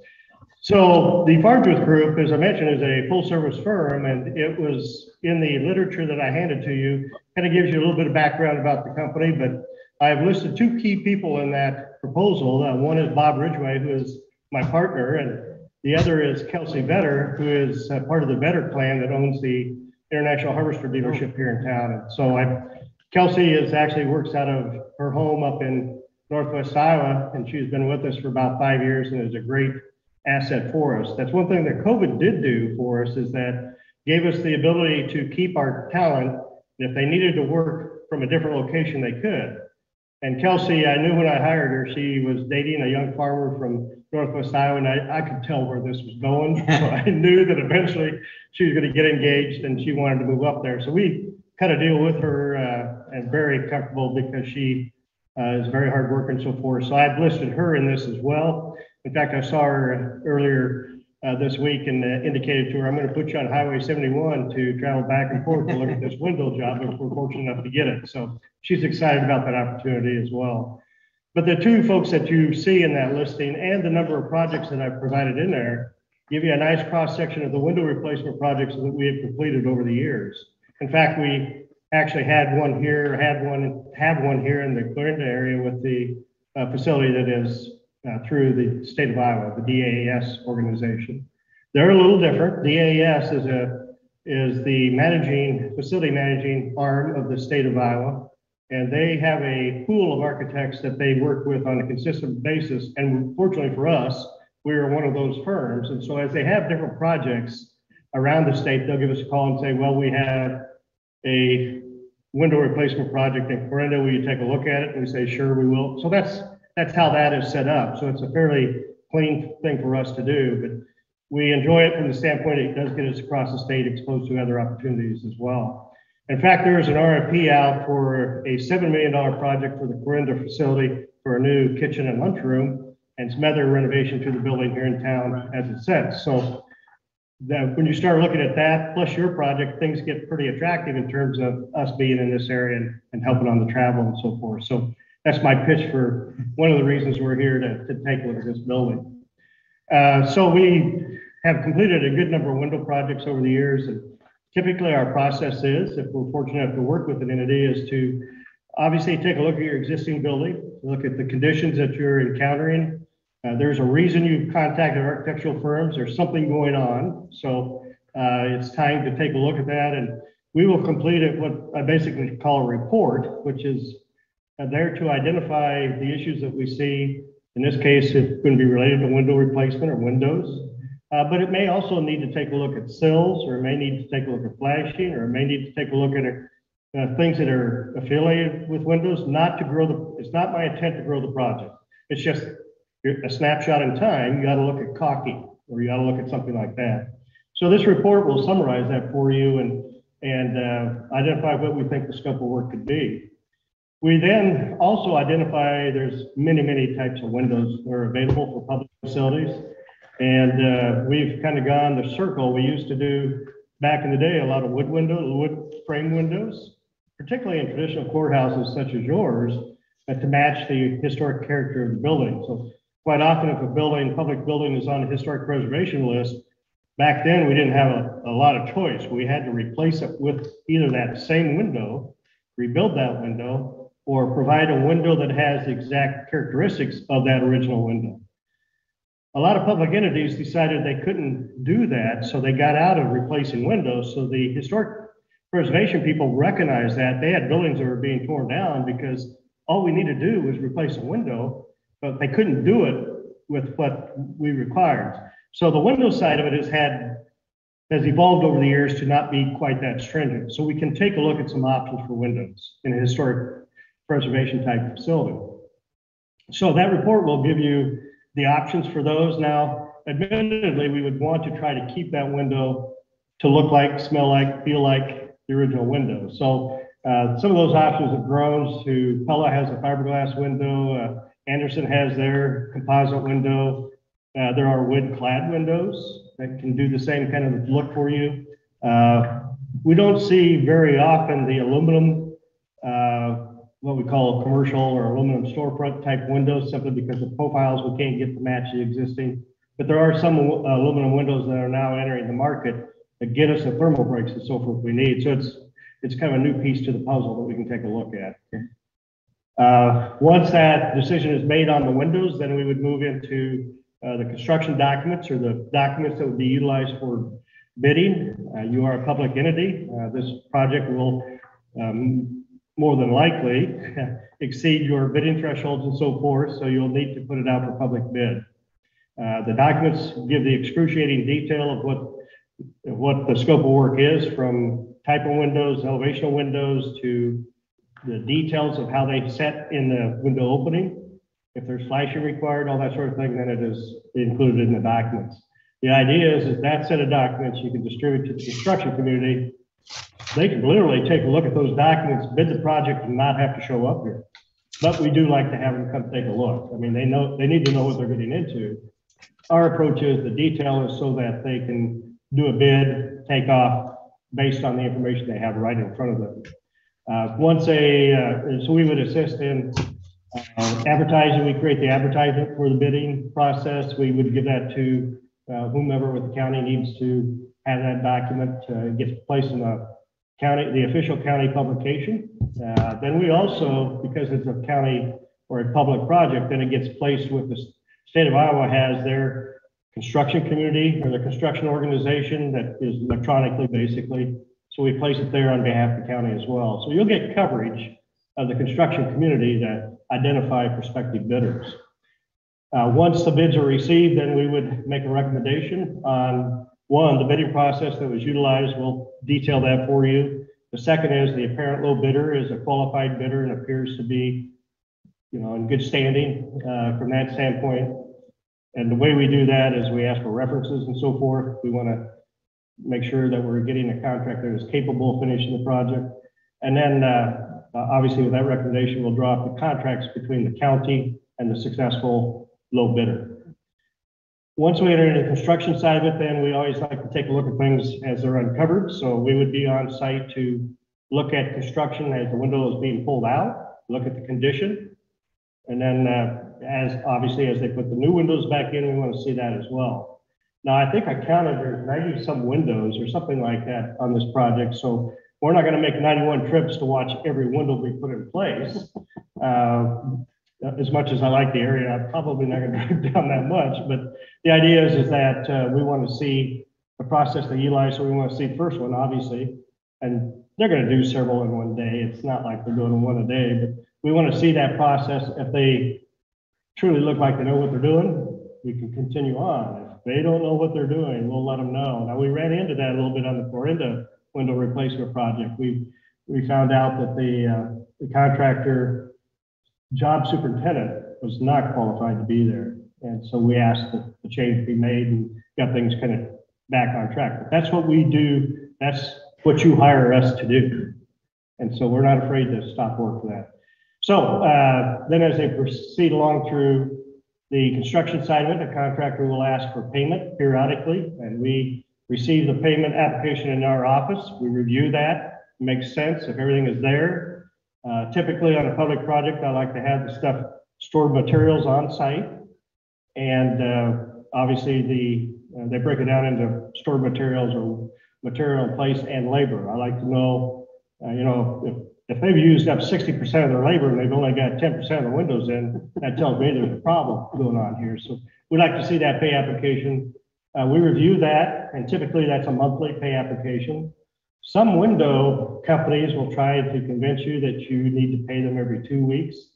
No, we don't do that. So that's where our experience kind of helps from the standpoint, that's not the way financing works in the county government.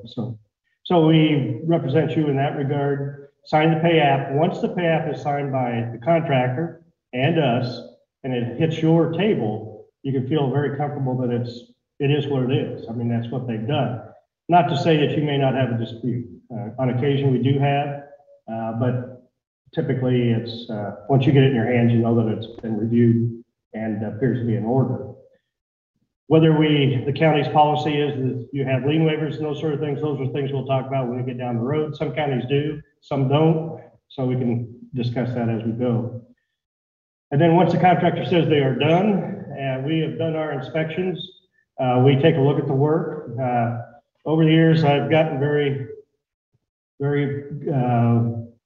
stiff in terms of, I will not recommend a final payment until you are happy. These contractors, these contractors last few years, that last 3 or 4% to get a project done is just really getting difficult. The only way we can achieve success is by holding that last payment to make sure it gets done. And I've held a $50,000 retainage on a contract, and all they had to do is come back and caulk 2 windows. To me, that's ridiculous, but it's just trying to get the understanding to get the thing done. So we take the heat for that for you guys, and we would not sign that pay application until it's 100% done. Once that has been completed, then the state of Iowa does have an automatic 1-year warranty on all works, all goods and services in the state. Now, this is different than if we choose a window that has a different kind of warranty. This is just carte blanche. 1 year, you have a warranty on the work that's been completed.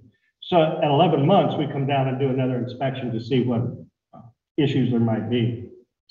And the year goes very quickly. So when we sign off at the end, we make sure everybody kind of puts that on their calendar out 11 months because it does go fast.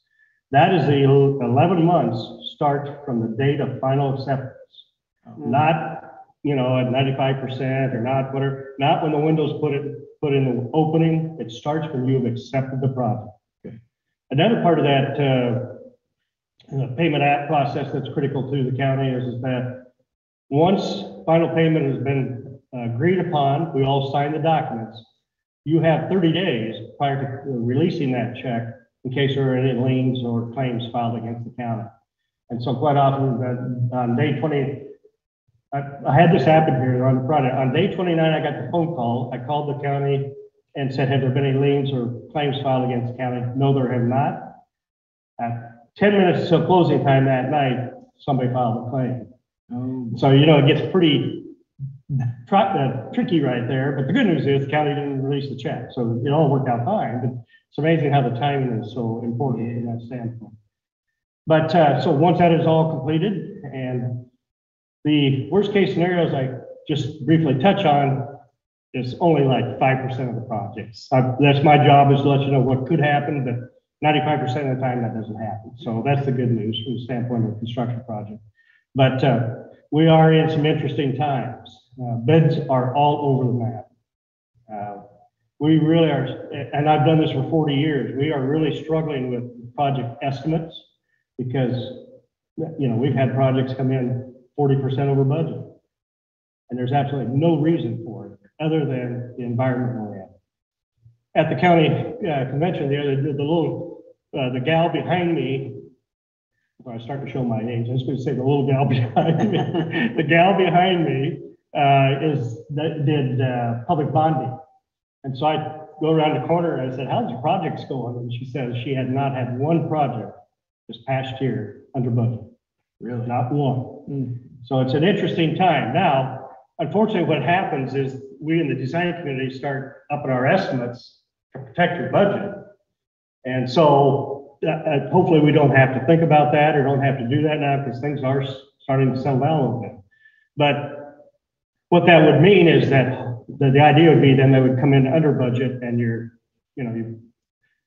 what you do with that other money is up to you. But the idea is it's a real volatile time, so we just got to be careful how that's approached.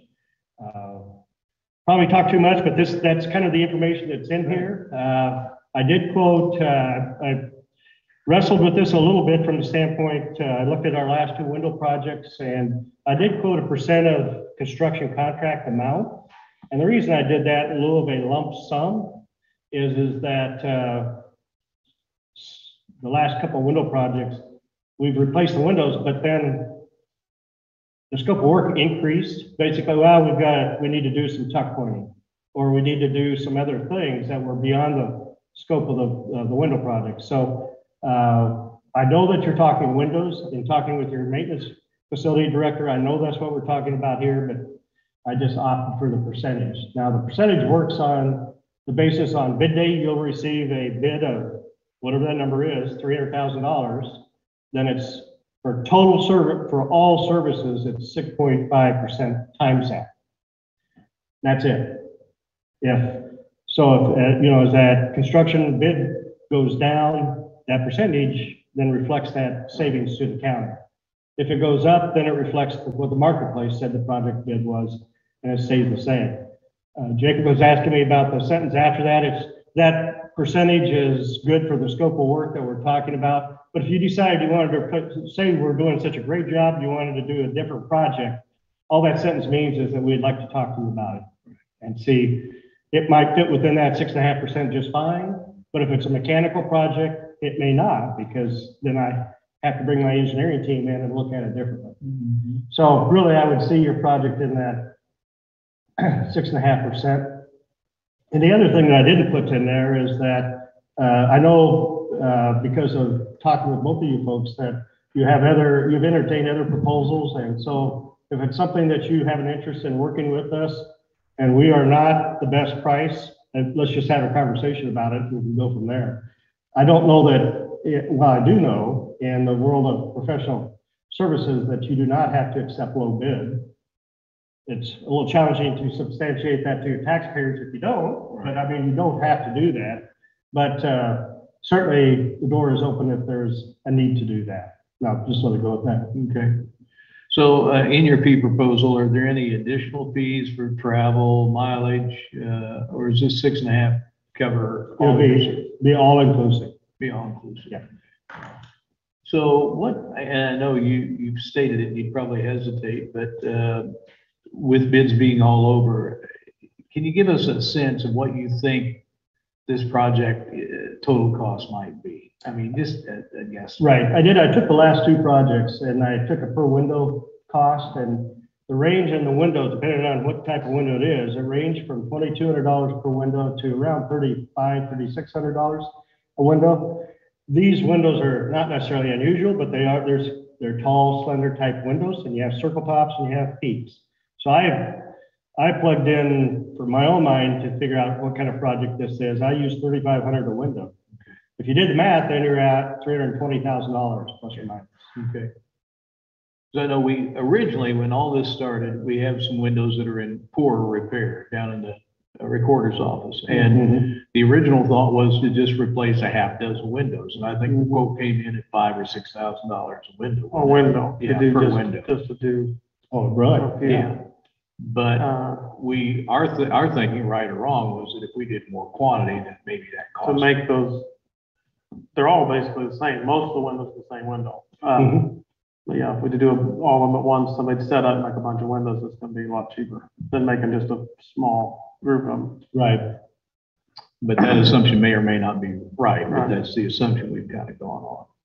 Now I can vary that number 25% just by the type of window that's picked. So I mean, I'm just kind of thinking, Yeah. Yeah, kind right. of somewhere that seemed reasonable.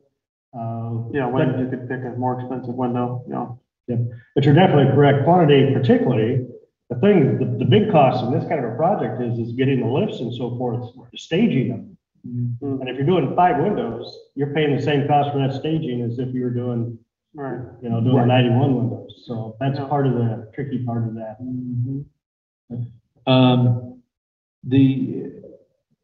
Are you involved in any other projects utilizing ARP funds for windows? No. So do you have any concerns about that from a SHPO or ventilation standpoint? We know that there obviously there are rules for that, regulations for that. I'm more concerned about the need to be Davis-Bacon and that sort of thing for the wages than maybe some of those other design criteria. We've had some communication from Jamie and ISAC indicating that our funds would not be subject to Davis-Bacon. So that's good. Yeah, and They basically have to have a screen. I mean, I haven't seen them. They have to have a screen for a window we pick, right? well, they have Something to of that be nature to ventilate. to ventilate. Yeah, we have to be able to open. Now, most of our windows now are fixed. They definitely are. You got them caulked in. They're not going anywhere. I saw that. Chinese dropped the bomb on those windows. So, But we'd be very comfortable. I mean, we've got projects that have so many different kinds of financing input on them and so forth that we're comfortable with the road that we have to go down to look at that. okay. But specifically to your question, the ARP funds today, no. I think we're on the very front of that, because most supervisors up there, I think a lot of them were. Right, kind of. I think it's getting ready to begin. Yeah. This thought on, they're having to deal with that. Okay. Well, Alan, do you have any questions? We've kind of dominated here. it's muted. Yeah, you're muted. I don't have any questions. I just want to say thank you. Yeah.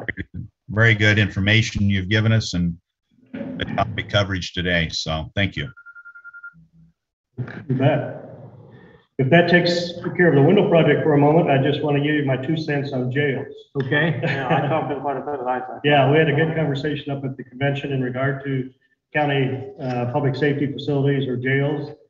We just finished up the Dallas County facility, and I would encourage you, if the door is still not totally closed on your architectural side, if you're in the study phase or just trying to figure out where to migrate that through that difficult path, we'd be happy to set up a different meeting, a different conversation for that. But I was the guy in charge for the Dallas County Law Enforcement Center. It was a jail facility that just got completed about a year ago.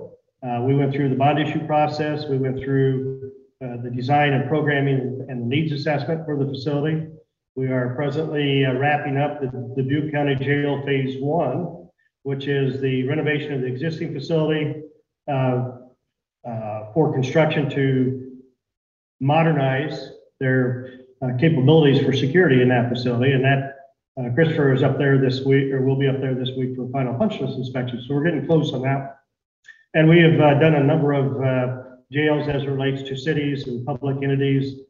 So we would be more than happy to have a conversation with you and see where you're at and let us know. I know that several facilities in this part of the state, particularly Mount Air and Greenfield, where I grew up, and a couple of them had utilized the resources of a design builder out of Omaha or out of the Council Bluffs area.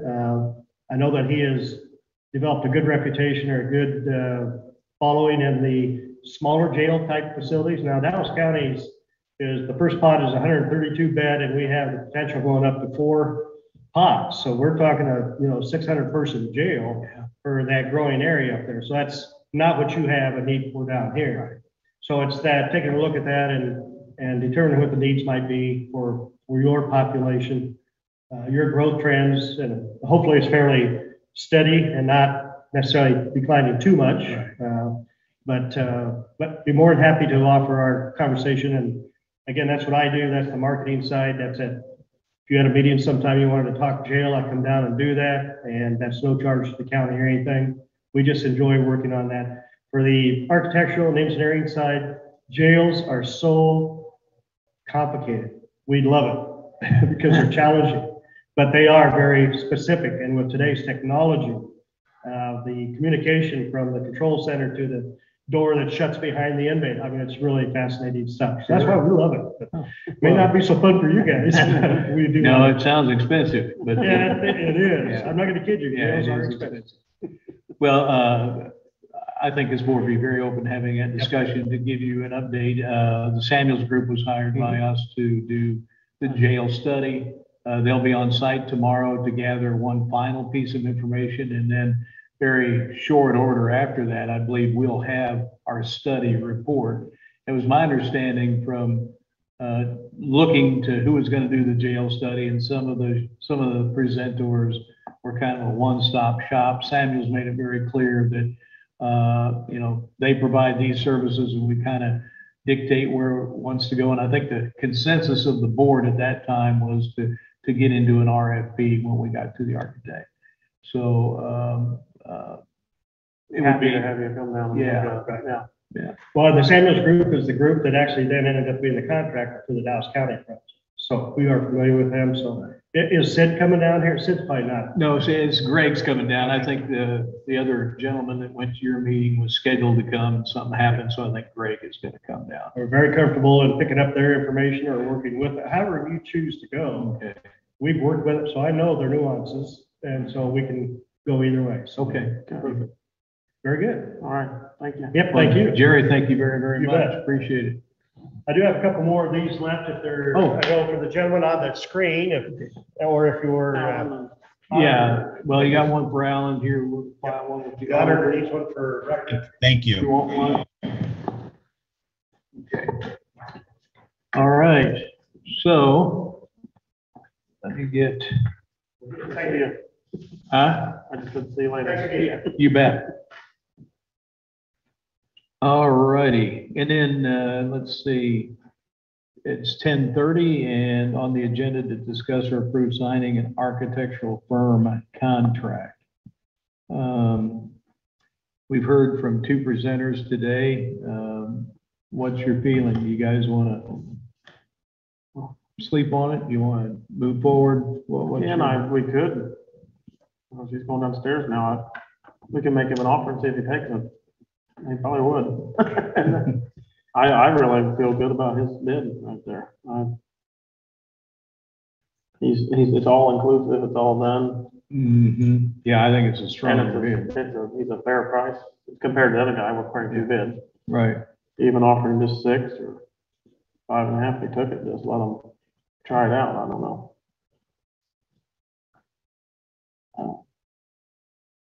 I originally had thought that last sentence meant there was something else coming, where it might add up to be more comparable to the other bid, you see what I'm saying? But then he very clearly said it's not. So it's less than half of the other one. Yep. I don't think we're giving up any services either, I don't think. Did you hear anything that sounded like we were? No, I think we're getting exactly what my expectation was. We need some help making sure that we do it correctly, that the bid documents are accurate and don't get us into any hot water. And hold the people accountable for what they say they're gonna do.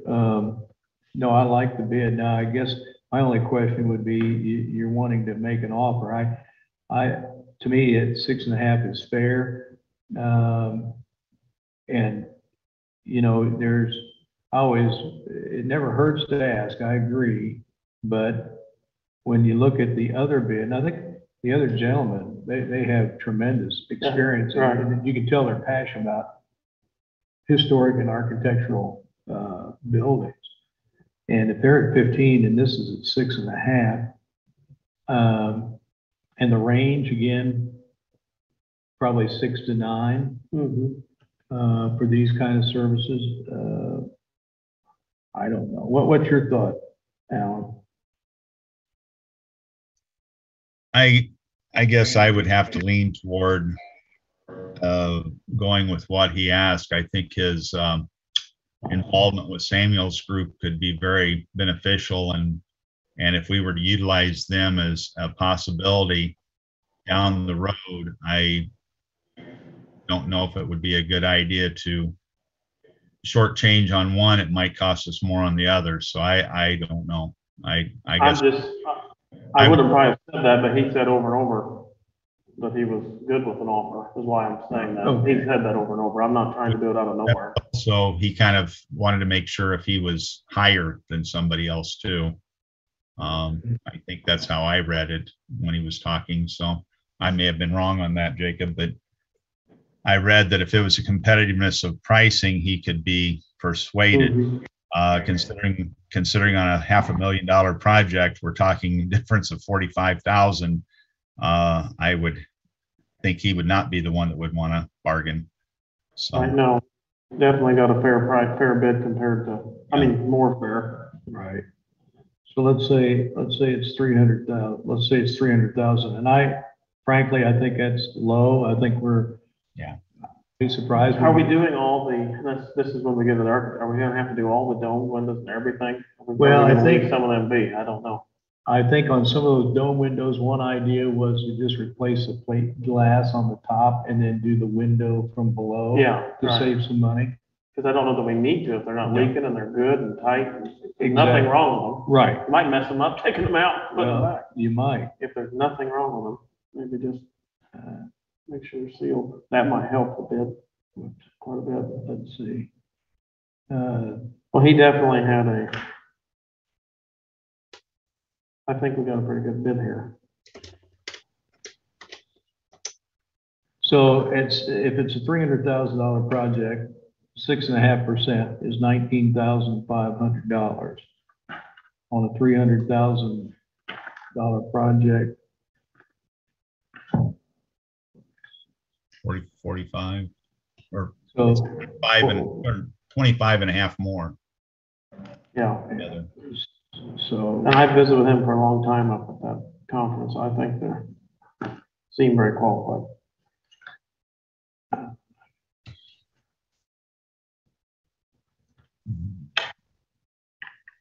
wait a second.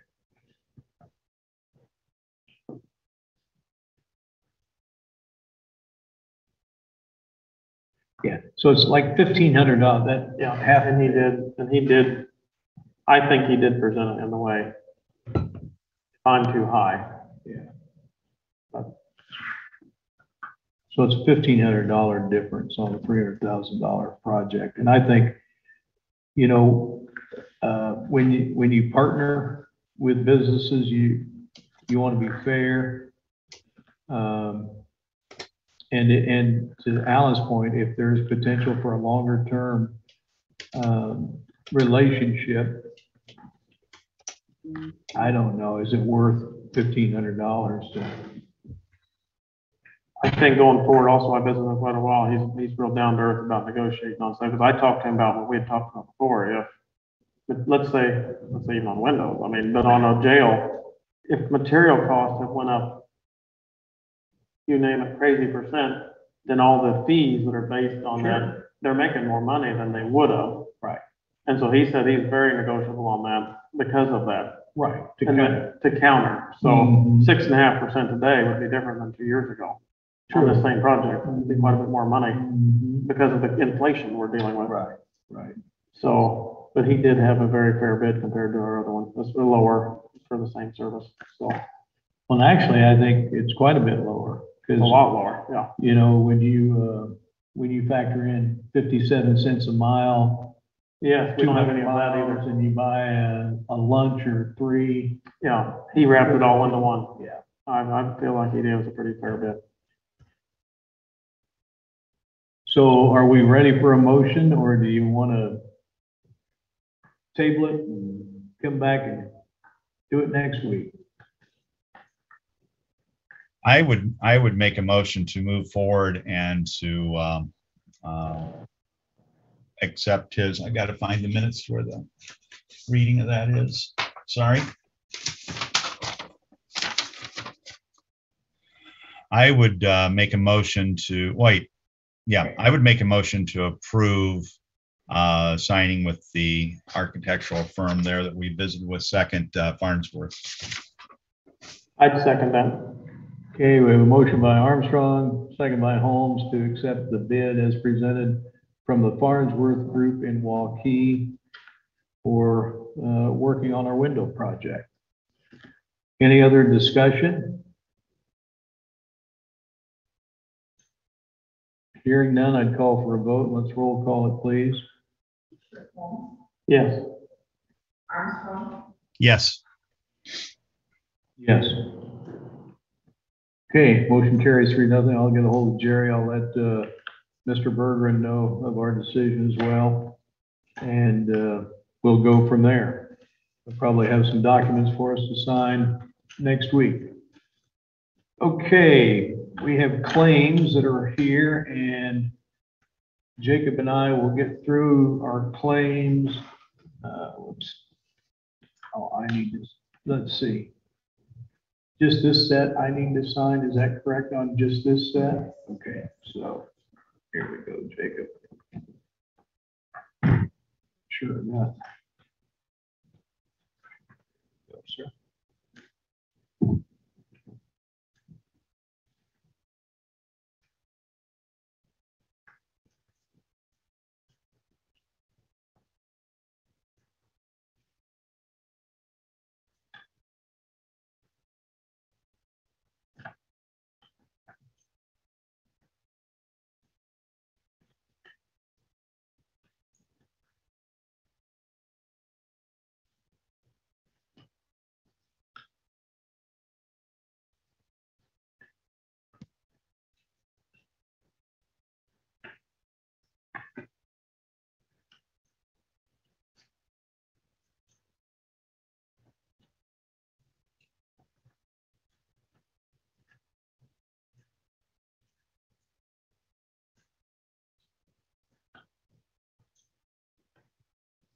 I didn't mean, that's ARP funds, it's painting of the annex second floor.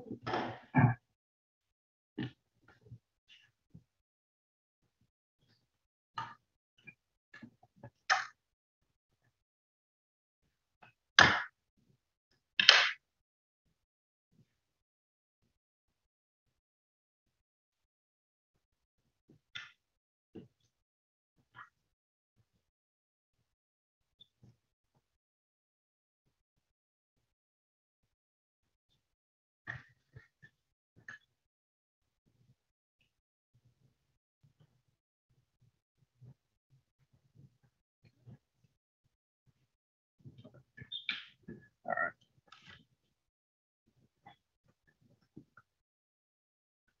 These need paper clips and hold.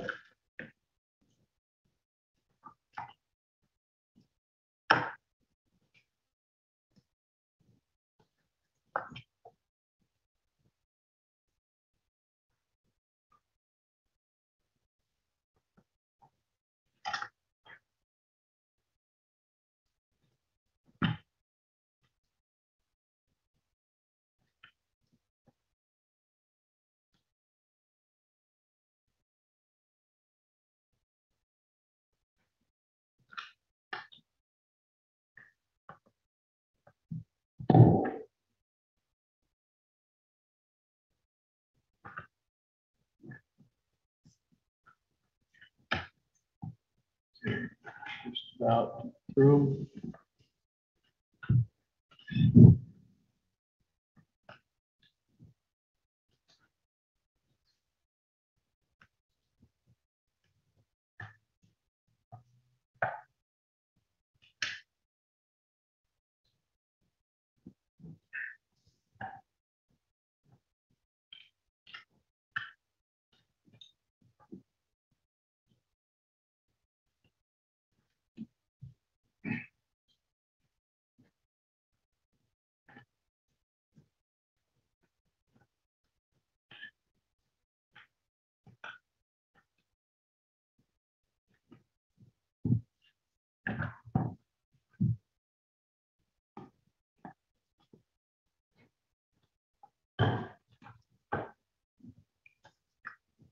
Jacob, did you need a copy of the minutes? I looked at the home. Okay, so I know, Alan, you haven't seen Yep, the claims. I've got them and read them. Huh? Well, the Yeah, I've read, No, I have them. Yeah. the claim, no, the claims. So if you Claims. want, yeah, the claims, I need a motion to approve the claims. Also moved. Okay, motion by Armstrong, I'll second that. second by Holmes. I presume you signed them correctly.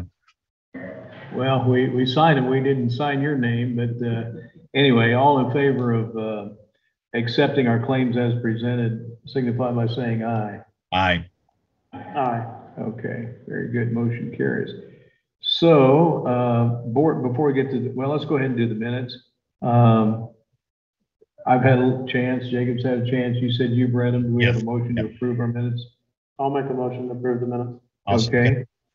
Okay, motion by Holmes, second by Armstrong to approve the minutes from September 14th. All in favor, say aye. Aye. Aye.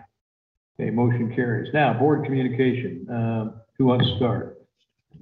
Well, I've got West Central tonight, SWIPCO Thursday. And that's all I think before next Tuesday. Okay.